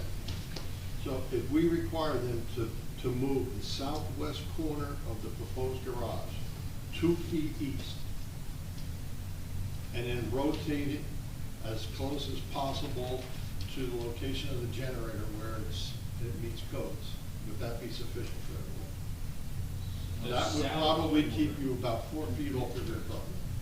The southwest corner, I think you mean the northwest corner. No, I'm talking about the southwest corner, closest to the deck. So we move that 2 feet east, I don't think there's any way geometrically we can still hold the 5-foot side setback. Why is that? 'Cause if we move Oh, the that- 5-foot side, 5 yards. I'm trying to do So you just need to turn the back of the. Yes. And they gotta, or slide it back. You have to slide it back. And if we slide it back, we're into the 5-foot rear setback. Right. So we're just rotating. You're pivoting off the We're- southwest we're corner, or pivoting- southeast corner. We're pivoting the northeast corner approximately 3 to 4 feet. And that's gonna leave you with Well, about a actually- 4-foot rear yard setback. Well, and we would bring it forward to comply with 2.5. He's gotta maintain the 5 feet. That's good. He's gotta But make- then if you bring it forward, would you be closer to the structure than you are currently? I don't think so, because by virtue of us rotating, that front corner pulls away from the Yeah. deck slightly. That's where I was going with using. Yeah. It's really hard to describe without, Yeah, we're not gonna without a get- protractor. we're not gonna get to Say what a- angle we're moving it. We're not gonna get to a firm answer. It's gonna have to be reviewed based on his testimony. And we have no objection to, as long as the board professional's okay with that, maybe We'll it's go out subject to measure. review. We already got the 4 foot off the porch, 4 foot, so. You're gonna get more than 4 foot now between the porch Right. and the new garage, which is what we want. I would like to see that generator on the other side. But you can't force us to do that. If my client wants to keep it over there and he can put it there 5 feet from the rear and side, he can do that. You can't force us to do that. I'm The just- reality of I said I would like to. I know, I understand. That's not a force. Okay. I think the reality of the geometry here is, even if we move that to the other side, I can't rotate the garage to take that space, because then I can't get into the door anyway. I understand why you put the garage in that. Yeah, it's. And the fence is natural. Let's be realistic here, for the client.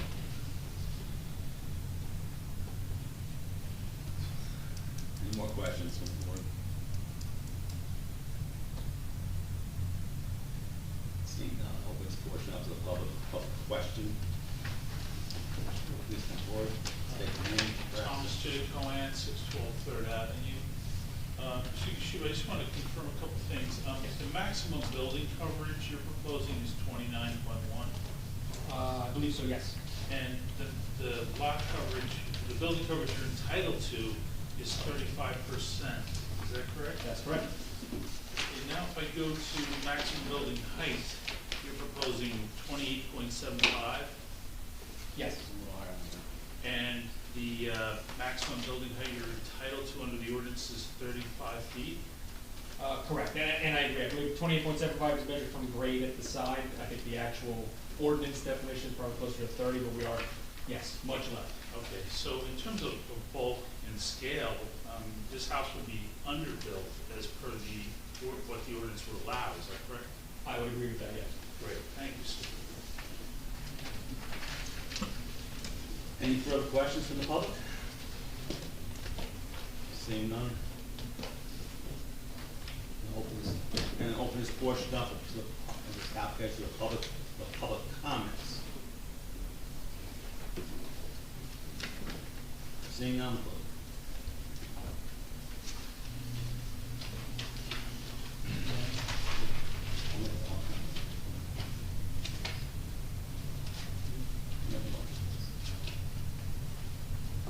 I make a motion to approve the application with the following changes or limitations. With the variances requested. Basically, the garage, it's very ambiguous how we're going to describe this, but we're going to kick that garage, we're going to pivot that garage to maintain the 5 foot on the east and the 5 foot on the north. We're going to change its angle closer to the generator and stay within code for that corner, the southwest corner of the generator. Whatever that distance is supposed to be, you have to maintain. The porch is gonna have a 4 foot right triangle cut off the northeast corner. The deck, rear The deck. deck, I apologize, the deck. The rear deck, listen. It's gonna be a 4 foot by 4 foot carve out. The driveway will go to 8 feet using ribbons. And you'll adjust the width of the ribbons and also the gap between them to maintain that 8 feet, which will bring you within 1 foot of the easterly property line, is that correct? That's correct. No closer than 1 foot. The asked for variances about the front porch being is 11 feet, and the setback is 11 feet 4. 11.7. 11 4, thank you.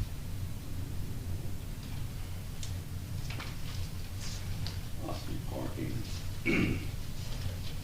Setback.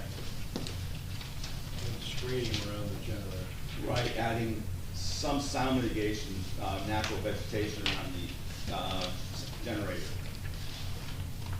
And also the variance on the west side of the extension, for the expansion of the property, the expansion of the non-conforming. But existing non-conformance. 3.2. Correct. One.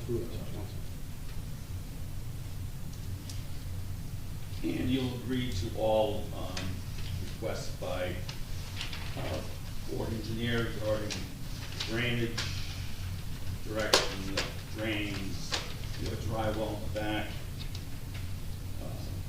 pop-up emitter at the curb, we're all on the acceptance of that. I think in our discussion, I know you're in a motion, I think in our discussion with the engineer was either drywall or the pop-up emitter in the front, I don't think it was both. Which one? So we're proposing the drywall. Okay, then drywall, we got that. So you strike, Right. No 4D, pop-up, no drywall. 4D. All right. Is that for the garage?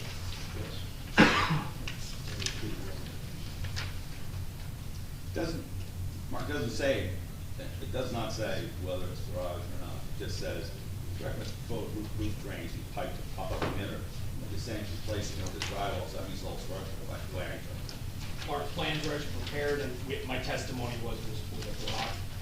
And I apologize for the wording of the letter, we were talking about the new construction. So the footprint of the existing building remains the same, even though it's expanded? Okay, so the existing drainage will remain as is to the driveway into the street. New garage driven to a driveway. That's correct. Yes. So that's the end. Anything else the town requires? That's on you.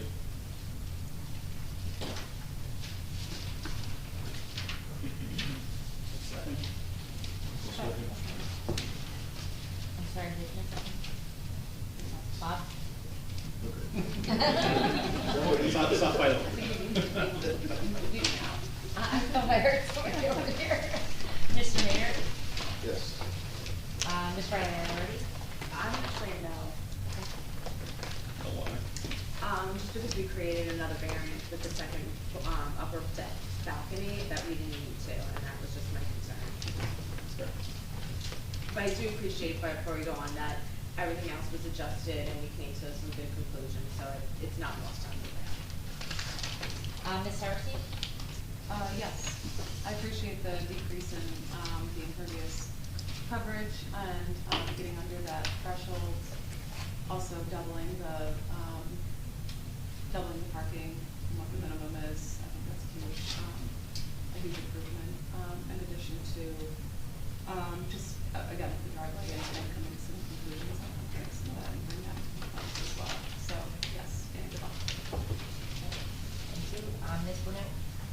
No, I'm not comfortable with the buzzing off the corner of the deck to try to comply with a 20 feet versus 4 feet. Ms. Boco? I'm gonna vote yes, but I do have reservations about the garage. Mr. Sexton? Yeah. Ms. Reardon? Yes. Mr. Shaw? I'm having issues with these variances in the garage, mainly the garage and stuff. 6 variances we're looking at, the current case. Sellers will have to draw the line on some of these variances. I'm gonna vote no.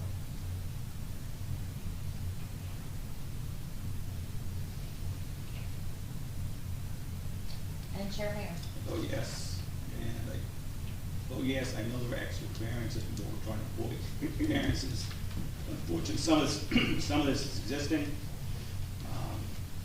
pre-existing conditions. I appreciate the applicant working with us to try to mitigate and improve the property on that side. Thank you. Thank you. Thank you very much. Yeah, motion carries.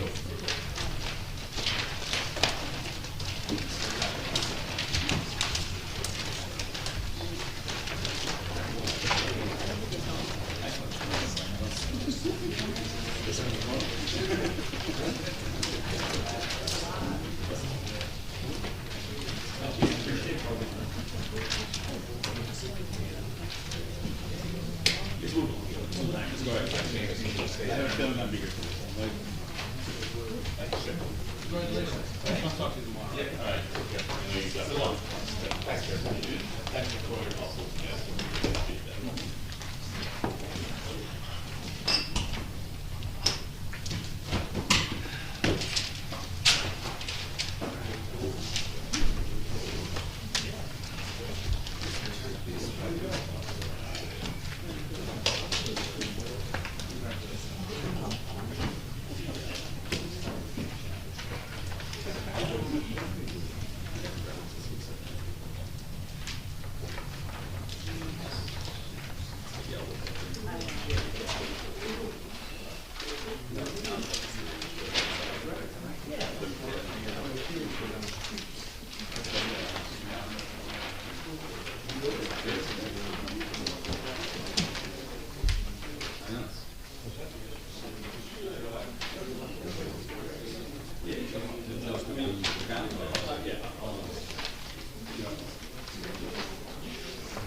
You need Joe?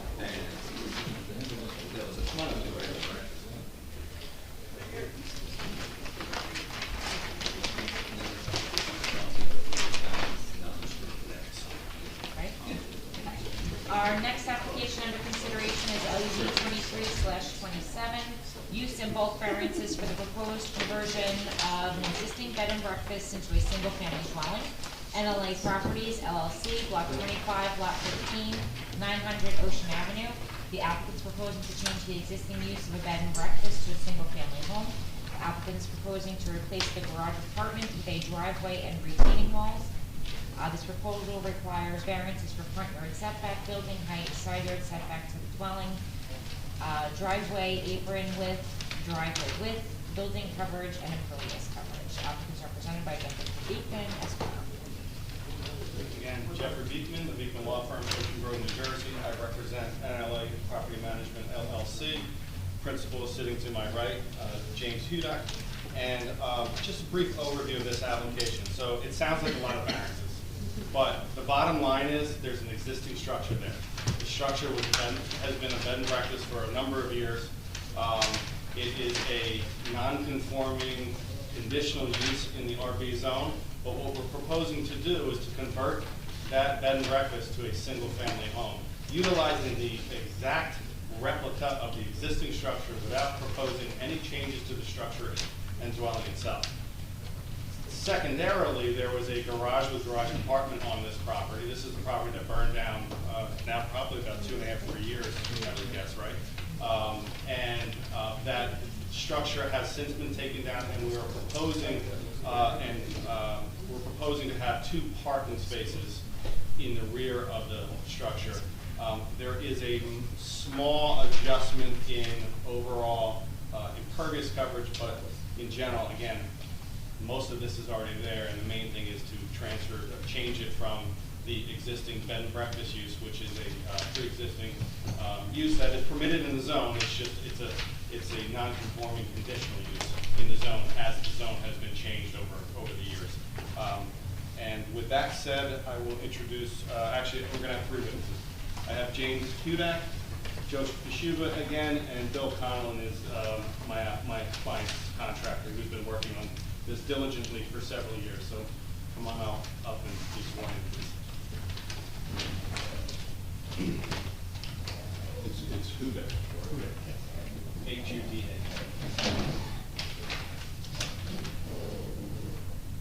And is it Canellen? I'm sorry. C-O-N-N-E-L-L.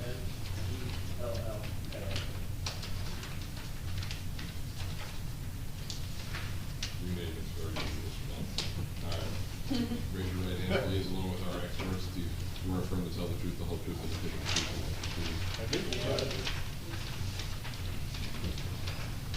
So Jim, as I introduced you are the principal managing member of NLA Property Management LLC? Yes. And you're obviously authorized on behalf of the LLC to testify this evening? Yes. Are there any other members of the LLC? Yes, my wife Maria. Okay, and what's the percentage of ownership between you and your wife?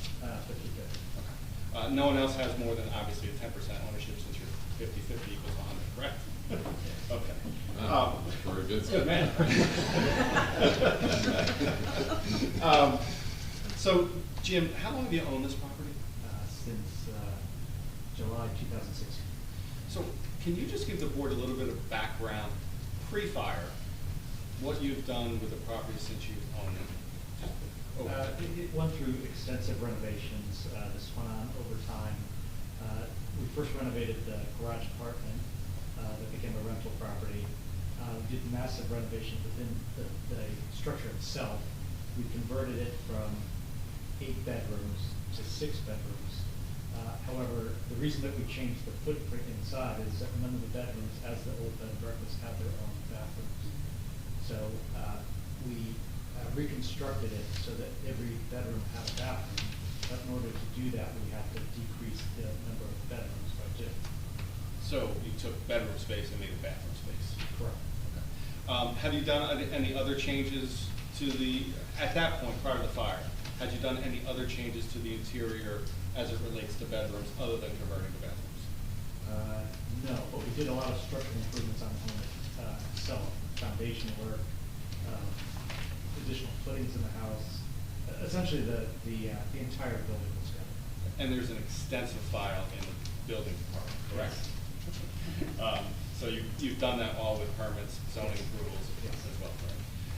Let's talk about the fire. So what happened with the fire? So it was an accident that happened about 2 years ago. We were having some finished work done on the house.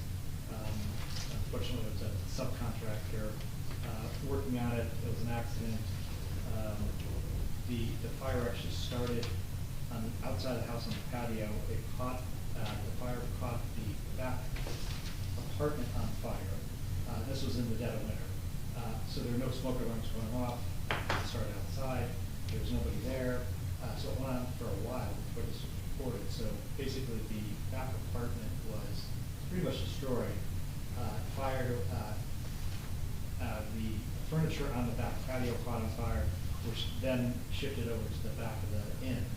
And so the fire on the inn was really on the outside and a little bit on the inside, but most of the damage on the inn itself was smoke damage and water damage. And as far as just before the fire, you just finished doing some of your renovations and you got permits and CO inspection, right? CO, yes. Okay, so fast forward, you're working with the insurance company, I assume? Yes. And at some point, you did some additional renovations to remediate the fire damage on the main structure, correct? That's correct. And we also demolished the back structure. And so with respect to the main structure, before we get to the back structure, but with respect to the main structure, were there any other additional modifications done at that point? So the only modification we made to the floor space, we took 6 bedrooms down to 5 bedrooms because we converted in anticipation of it as a single family house. We wanted to have a master bedroom, so we converted 2 bedrooms into 1 bedroom. That was on the 3rd floor? That's on the 2nd. On the 2nd floor. So these are plans that we submitted that were prepared by Michael Mastrocolo, registered architect. Are you familiar with these plans? Yes. Now these plans identify certain rooms like owner's quarters on the 1st floor, and then we have what's identified as guest rooms on the 2nd and the 3rd floor, correct? Correct. What are those rooms today? What would you consider rooms today? They're bed. And as far as your request to convert the bed and breakfast to a single-family home, you're just looking to convert those guest rooms in these plans to be bedrooms. Correct. Consistent with what they're used as today. You're not looking to add any bedrooms? No. Right. I believe we talked about there being a guest room on one of the floors that has since been removed. Is that? So there's a guest room number 6 on the 3rd floor, which is just an open loft area. Okay, so just describe what has happened to that area, doors, closets. Right, so the guest room number 6, at one point in time, that was a bedroom. We've opened it up, we've removed some of the wall. It's an open area as you come up to the top of the steps on the 3rd floor. Okay. So there's no closet, there's no closed door. It's just an open loft area for people to use on the 3rd floor. So anyone who came to the bed and breakfast can use that? Correct. As common area? Yes. You're not proposing that to be a bedroom? I mean, sorry, a bedroom? No. Okay. So, just to be clear, and I guess we'll work from this plan right to left. On the third floor, we have how many bedrooms? Which one are you working on? Up one page. It says R1. Yep. That's it. So on the third floor, how many bedrooms are on the third There floor are today? two bedrooms and 2 bathrooms. Okay, and can you identify which ones of those are bedrooms? So 5 and 7 are bedrooms. And guest room number 6 is that It's just a open loft. loft? It's just a loft area. On the second floor, which is the middle layout, where are the bedrooms on that? Okay, so everything exists so the guest rooms, what we've done, guest room number 3 and guest room number 4, have, the wall's been taken out between the two, so that is 1 bedroom. Okay. And then what else about? And then guest room number 1, guest room number 2 are just bedrooms. So we have 3 bedrooms on the second floor. Correct. So between third and second, we have 5 bedrooms. Yes. All right. Now let's go to the first floor. We have owner's quarters. What is the owner's quarters room? It's just additional space. I mean, there is a bathroom. I suppose it could be used as a bedroom. It's not really, the layout is such, it's a very narrow room. At one point in time in the inn, it was additional space where there were tables. But it could be used as an office, it could be used as a utility room. Again, it's a very narrow, long space that doesn't really, it's not a good setup for a bedroom. Okay. So for purposes of this application for conversion, you're not proposing that to be a bedroom? No. Mr. Bateman, can we just go back to the middle? Sure. So guest room 3 and guest room 4 not combined. Correct. Guest room 1 still exists and has no closet. Guest room 2 has no closet. There are built-ins in these rooms. Okay, I'm just going by the plans I have. It doesn't show us. But I don't see any closets in 1 or 2, and I don't know what the size of 2 is. What is the size of that room? I don't see the size of any of the room. These plans are pretty, frankly, efficient by my estimation. Well, the building's a building. In a plan is a plan, so I need to have a dimension to work with. So your plans show a typical built-in unit, but they also show a bedroom, just refrigerator / coffee bar. Will those be removed from the bedrooms, or will each bedroom still have a beverage refrigerator? Guest suites. None of that. There are built-ins, it's not reflected on the plan, so there's a built-in in guest room 2, there's a built-in in guest room 1. Right, and sheet R2 of the plan set shows a typical built-in unit. For those, the built-in in the bedrooms that don't have closets. Right, so those were additions, so this plan was designed when we were gonna operate this as a bed and breakfast, so we essentially moved, we did not put those built-ins in every single bed. But if we had run this as a bed and breakfast, this is essentially that would be a typical built-in and a coffee bar. Okay, so you don't have. That doesn't exist in the So I think that, at the very minimum, you should go through with your builder or your engineer and cross off on these plans what no longer exists. If the typical built-ins aren't there, actually, this board shouldn't even care really about the built-ins, except to know that if a room, a bedroom, designated bedroom doesn't have a closet, it has one of these. Jerry, I maybe just want to interrupt one thing. What's that? I want to interrupt one thing. Those built-ins, excuse me, shows an intent that is different than a single home. That's all. Oh, well, again, understand. I'm just saying. Understand, these plans were the plans that were submitted for the renovations. I understand your question. I don't want to go down that route right now, but Yeah. here's what I do want to go down. Yeah. You have a mercantile license for a bed and breakfast. Yes. Is that going to turn in and have eliminated? Yes. As of the winter? Yes. Well, we have to get an approval. We're not gonna turn it in if we don't get approval. you know, that's why we need to see the actual correct plans. I mean, I'm looking at, you said there's, how many bedrooms? 6? 5? I'm looking at guest suite 1, guest suite 2, 3, and 4. Where's number 5? It doesn't show me where number 5 is. You explained it's up on the 3rd floor. Number 7. That's been eliminated, I gather. No, number 7's not Number eliminated. 7's on the 3rd floor, So 7's been eliminated. the guest room 5 is a bedroom. No, he's got guest suites. No. Yeah, but listen, you got, it's confusing with these plans, I know, and I was trying to get to that point. Right. If I could. So I'm trying to explain. You gotta give the board something more than this to get approval. Whether that's a condition of approval or not, you know, your builder or your engineer or your architect, if you don't wanna have an architect, somebody go in there and measure all these rooms and measure all these, it's a lot of work. But it needs to be done because construction is gonna need it as well. And we need to know what each space is identified for.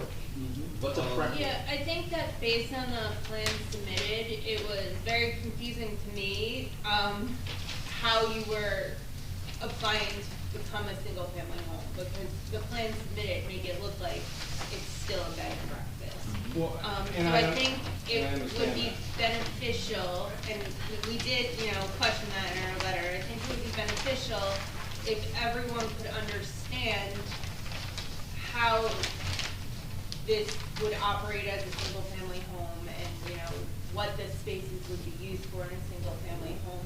Like on the first floor, there's a kitchen and a bunch of prep rooms, but there's no like living room or dining room. So to me, I don't see, when I reviewed this application, I didn't see a single-family home, right? Christine, in your experience, define a single-family home. What is that?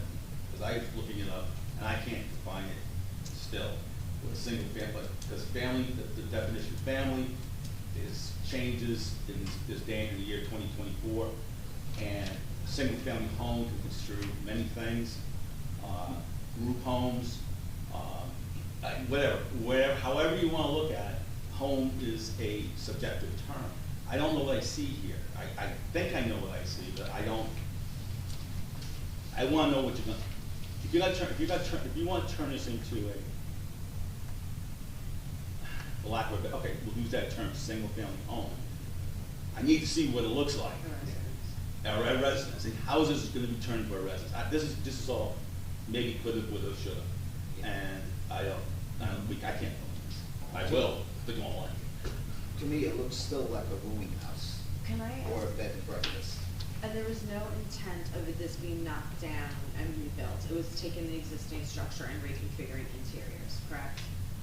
Yeah. Okay. And just to be clear, the intent before the fire was to be an A. Correct. But was this property ever functioning as a bed and breakfast at the time? Not in my ownership, but it has been. It's got a lengthy history. Right, I thought so. As bed and breakfast. But actually taking down the apartment, which was part of the original bed and breakfast, greatly reduces the economics of running the bed and breakfast, because that was actually one of the primary drivers. Because a separate apartment was the largest part of the bed and breakfast. That doesn't exist anymore. So the only thing that exists here, it's kitchen, living space, bedrooms. It's misnamed because this was the original, but the guest rooms are bedrooms. And the only built-ins, there's nothing complicated here. It's just additional space where you could hang clothes, because these rooms are very small, and we try to be very creative with the space. I understand, but we need to know, Jules. We need to know sizes. Yeah. I mean, the other concern too is that we're going, potentially, right, we hear this out, we see what your plans are. This is a commercial going to residential is the proposal, right? That would be the one type of vote. And then the next is that we would be approving essentially another non-conforming property.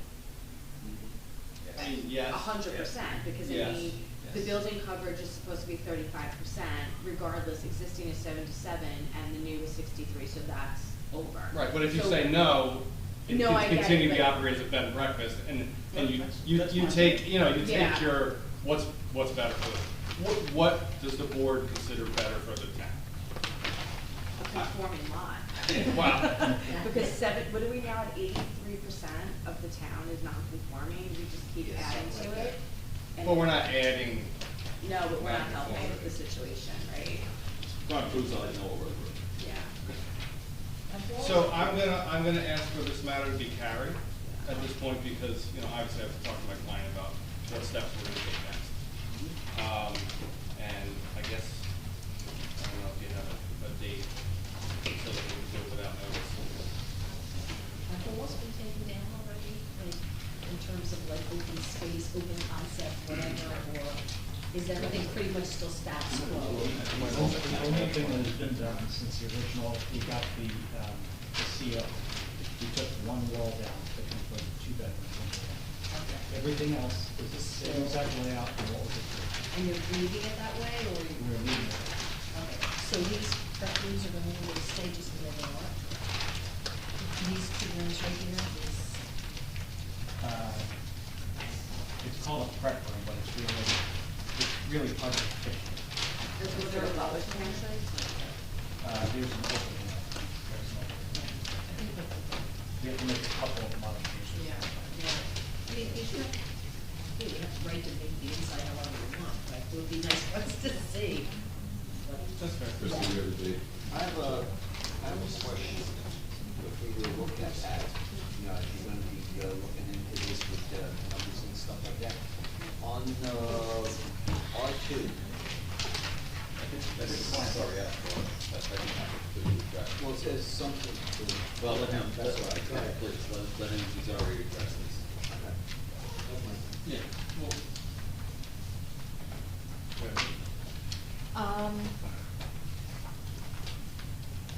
What is your plan? I Like, mean, if you're gonna go with an we need architect? I think we need 2 months. I don't know, I gotta talk to Jim about it, so I think we need at least 2 months to, Okay, so you were looking at June? I guess so, yeah. No. It's March.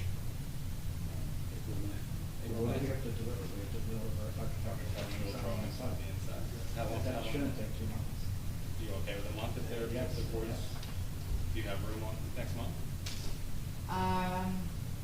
Right now I have 2 applications scheduled, so I can do it the April 18th. Which is 4 weeks. I'm out of town. I'm out of state. Because it's an Are you okay with that? That's So May it would be May 16th. I think April would be pushing. I believe so too, and I feel like we do that all the time, and then nobody's ready. Because everything has to be on file 10 days before. May 16th, okay with both of you? May 16th. May 16th, Without further notice. Right. correct. Okay, good. Thank you. Thank you. So everybody here for this application will be no further notice. This is the notice carried until May 16th.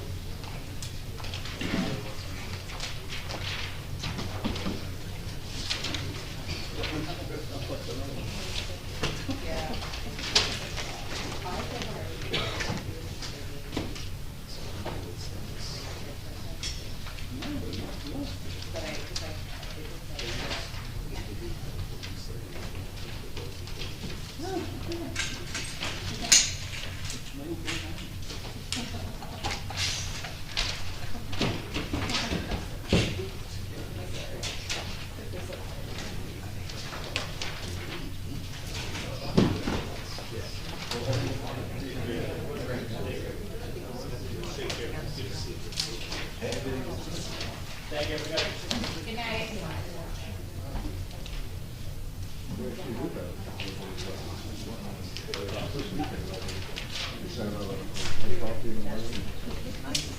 Does anyone need a break before we open up?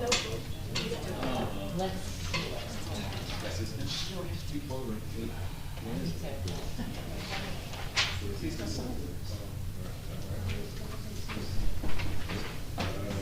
Possibly.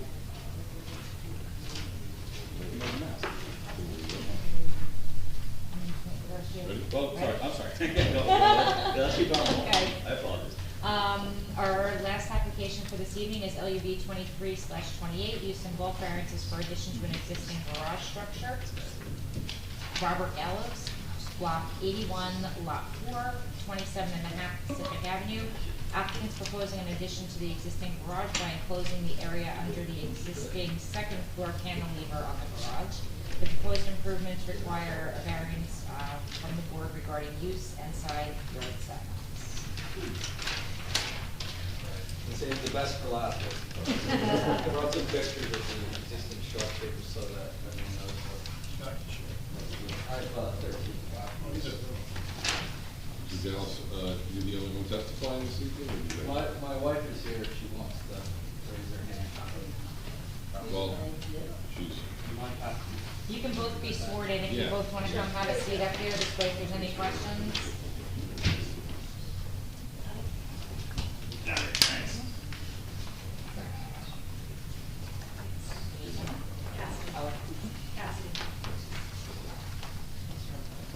you each raise your right hand, please, along with professionals. We swear, affirm to tell the truth, the whole truth, and nothing but the truth, so help you God.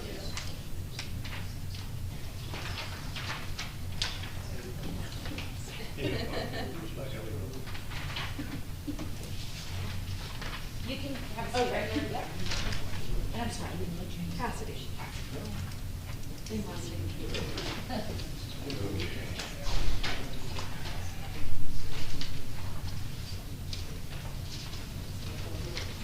Floor is yours.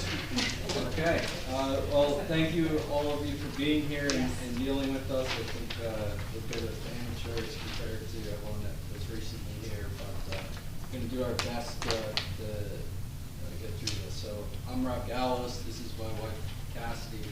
We're the owners of 27 Pacific Avenue. Cassidy grew up in the beach town. We moved here during the pandemic back in May of 2021, so we've been here just under 3 years now, and we're full-time residents year-round. Last summer, I actually proposed on the beach. We got married, and it's actually 3 months to date, and we're looking to start having kids and lay down our roots here.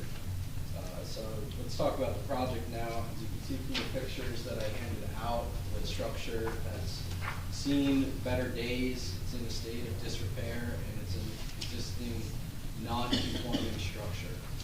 It's in the center of Vic's parking lot, actually. It's that big, ugly White House in Vic's parking lot. And essentially what we're proposing to do is a massive aesthetic improvement to the structure, just to really make it look better. It's a highly trafficked and visible part of town. excuse me, what you just handed us before, is this part, is this in your packet? No. So let's mark this. A1. Thank you. Okay, so in addition to making it less of an eyesore, we're proposing to bump out the garage by approximately 7 feet under the existing cantilever. So it won't make any changes to the existing building coverage or the existing impervious coverage of the building. The garage, the reason for that is you can't even pull a car into the left side of the garage. It's not large enough, given there's some mechanicals in the space, and we'd also like to have a little bit extra storage space for, all the stuff that the kids are gonna have, stuff in the front space. The next change is we're replacing the roof, and you can see that the roof has a different pitch and a different shape than what exists today. Again, it's an aesthetic improvement. We think it looks a lot nicer. The architect suggested it. And the existing roof actually has 7 foot 3 inches clearance at the highest point, and at the lowest point, it's less than 5 feet. So when I go to turn on the television, I typically hit my head. We're not proposing any other changes to the structure. You'll see that there are a lot of other variances. It's not enough room in the back or on sides. We're not proposing to change anything, we're just gonna keep it exactly as it is and essentially reface the property. And that's it.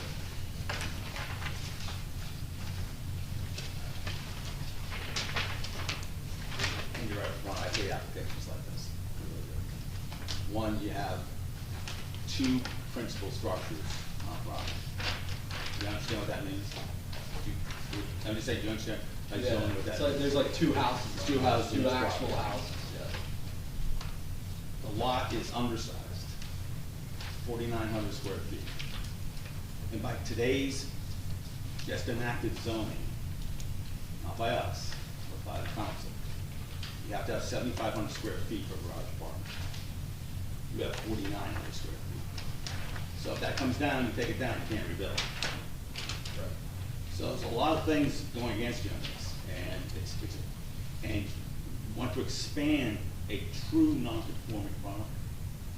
And in fact, it's there's two houses on this property. That's why I say I hate these applications. Your heart's in the right place, your intention's in the right place, but it doesn't work. I just, unless I'm wrong here, somebody can convince me otherwise. The facts are, it's a truly non-conforming property, and an expansion of it is, and I don't know, going into this, if somebody misled you or told you to change this, or do work on this, I don't know. But that's not the case. Well, we don't necessarily need to bump out the garage, but we would like to keep the structure. Nobody says you have to change, you don't take the substructure down. Right. It is what it is, but it can't be expanded upon. And you can do aesthetic work, am I correct? Yes. You can do all the aesthetic work you want. Yeah, the issue with the aesthetic work that we wanted to do, and that's actually, we started just by replacing the siding. All we wanted to do was replace the siding. But when it came to replacing the siding, the problem was the roof, the interior of the building. You couldn't even move around in there, it was unusable. So we wanted to bring that up, and if you bring that up to a height where you can actually walk around in there, now you have to change the pitch of the roof. And as soon as you change the pitch of the roof, you need a variance. And that's why we're here. That's correct. Anything you do basically structurally to this, you have to have a variance. Right. I mean, it's sad but true. Right, and when we talk about replacing siding and windows, it's a major expense.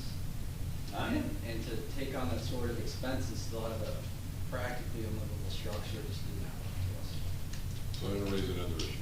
The board has to decide how they're gonna handle this. Every application rests on its own. This is a D2 variance. It's a use variance. There's been no testimony regarding why, under the law, the use variance should be granted. Right, I think, kind of just to elaborate on that, you know, I certainly could ask questions of the applicant, but often, you know, we require a professional planner for a He deed always variance. explains he's an amateur at this, not as all people come, sometimes go forward. And it's not knock, it's just, unfortunately, people take this process, they don't quite grasp what the process is. And it can get complicated and it can get expensive. Maybe you want to explain what the D2 variance is all about. So, you're asking for an exception to the zoning. You're expanding an existing non-conformity.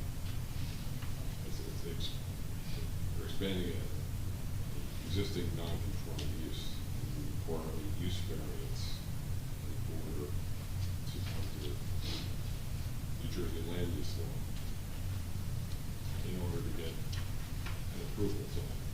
And you have to provide testimony as to the justification for the board to grant the use variance. And there are certain parameters that have to be discussed and advocated before the board. Typically, when you have a use variance, you have a professional planner come explain why they should grant the exception to the zoning ordinance. And so, in order for the board to make a intelligent decision on the application, you have to provide testimony that allows them to get to the place where you want them to be. It's not up to the board or the board professional to give you that information. You have to provide that to the board testimony. The architect. The onus is on you to make the Yeah. argument. And so, and it's also a supermajority, so that this is a combined board, but this is a use variance, so seven members of this board, not the full board, but 7 members of you voting on this, and you have to get 5 affirmative votes. Not a majority, but 5 affirmative votes. 5 out of 7. And because under the law, it's deemed to be a major hurdle in a use variance. Therefore, the criteria is high. So the expectations as to the presentation have to meet that. You saw tonight the other 2 applicants before you. They came with lawyers, planners, architects, for a reason, because there's a lot of questions. And, listen, we're not here to be hindrances, we're here to help, but there's only so far we can go. They know all the rules and regulations, so they know what to say. Yeah, I understand. Our architect had advised us that this is a small project and the existing site conditions, and they said they can just go it on their own, but I'm gathering by the reaction here that's good advice. What's the front part? Explain the options before, like, because if you take a vote. Yeah, right, so. Yeah. What do you think? Yeah, that's I mean, what. if you proceeded tonight and you were Denied. that it runs with the land. And you would have to come back with a substantially different Yeah. application. So what you may want to do, it's your call, is have this carried. Just like we did Like the the other last. application, you could And I don't know who your consult with a architect, professional planner, And look at maybe. the architect. I don't know who your architect is, but what we're talking about is planning testimony. And if he, based on that comment you related, he may not be the one I'm to do thinking planning he's not testimony. the architect's not the So- planner. So you have to have a license plan. Most of the architects, some do have planning background. Some do. With a license. I'm an engineer with a planning license. Christine is a full-time planner. You need to have a full-time planner because it's a pretty big ask that you're asking for. And it would help to have a little bit of a story of, where you guys are a nice young couple, you want to start a family. There's 2 buildings on the site now. What are your plans for the park structure? You don't have to do anything now, but it'd be nice for the board to know. Right, that's So what I that- just asked, what's going on so- here? And you have to do that tonight, but be ready for that when you come back so that we all know and we can make a good decision for you and for the town. I understand, yeah. So you have two principal buildings on it. So, Yes, we know that. It came that way. And you're paying taxes that way. It's kind of like twins. And we've heard that before, and unfortunately, there's certain things that happen. I was taken back by your 83% of the buildings in Bradley Beach are not conforming. It was 70 up until 2 months ago. Wow. Yeah, there's changes to the ordinance. That was my point about that comes down, you can't build a garage for it, Right. ever. I mean, Let's continue. let's change Georgia. Which they just did. Right, we're not saying it. You would No, we're not, never- we can't, we already know that we can't. Yeah. Okay, you're aware of that. Proceed cautiously. So we'll try to find a proper planner. Or an attorney who can direct you to a planner. A lot of these attorneys have planners they go to people who have experience. So it's up to you. I'm not gonna tell you who or what it is, but there's land of attorneys out there who can guide you along this And I path. assume these nice folks are off the table. Yes. Yes. They belong to us. So, how much time do you think they'll need? I think a month would be So the April sufficient. 16th. So you wanna think the April, you'll have a 18th. planner secured by My then? friend works with them, she's also. Make sure, just make sure it's signaled. Yeah, they're out of, well, secret. Okay, that's not a question. Yeah, they're local. Okay, so you wanna try for April? It's just, that if we commit to April, you can always, if you let me know, you have to let me know in advance, then we can make another announcement and carry it again. But any new materials that you're gonna be submitting has to be on file at least 10 days before that April meeting date. So Sure. if your planner Oh, has yeah, something else they maybe want. we should. Yeah, maybe we should just. I mean, you're gonna have to meet with somebody. to say this. Yeah. Just because you go through this, You don't know we're how telling you long it's tonight, gonna be booked out. and you go through all this, you Right. spend, They might- you expense might out, be get able to- planners or whatever. They're gonna say maybe. There's no guarantee that you get approved. Understand that. Or You still could get the. Yeah. It's So- similar. Yeah. Wade this I know, out. I grew up that. Weigh this out carefully. Okay. And were there aspects of the application, such as like the garage bump out that, that you would recommend? Talk to your planner. Just- I'm not gonna tell you anything. Talk to your planner, have him guide you. You can make Or it. her. And make it, or her. Or that.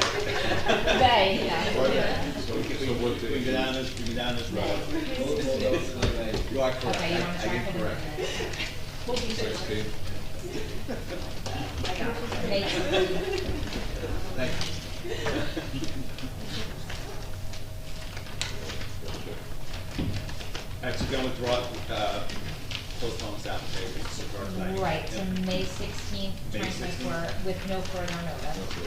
Okay, and this way it saves you the expense of having to do the newspaper thing and all Yeah, that, no so we worries. can make the announcement. So anybody who's here this evening who's interested in hearing this application further, they will be carried to May 16th, 2024 with no further notice. Tom will be here. Okay. Thank you. All right, thank you. Thank you, thank you. We'll see you again. Cassidy.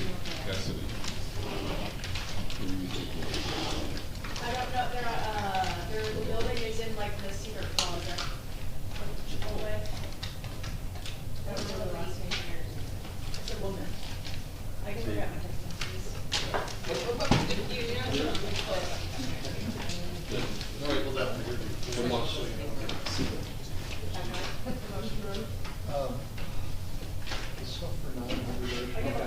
Good luck. Thank you again. Yes, I would hold, I Need a would motion hold. for Wait adjournment? a second, wait a second. Oh, I would hold on to the information that you have for 900 Ocean Avenue as well as 27.5 Pacific Avenue. Until I find out if I'm getting revised materials. If you get revised materials, then obviously you can get rid of that, but I'll hold on to it. All right. Okay? Now we can make a motion for adjournment. Now you, I second it.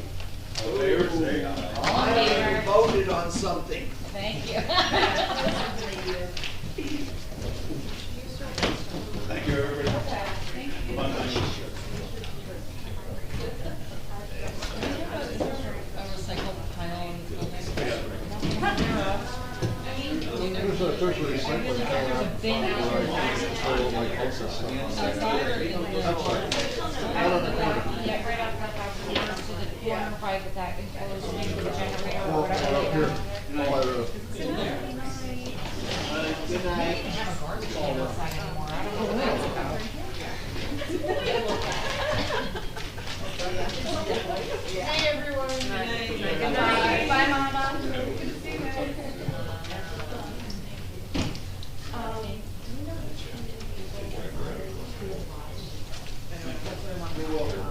No, I just want, I never asked.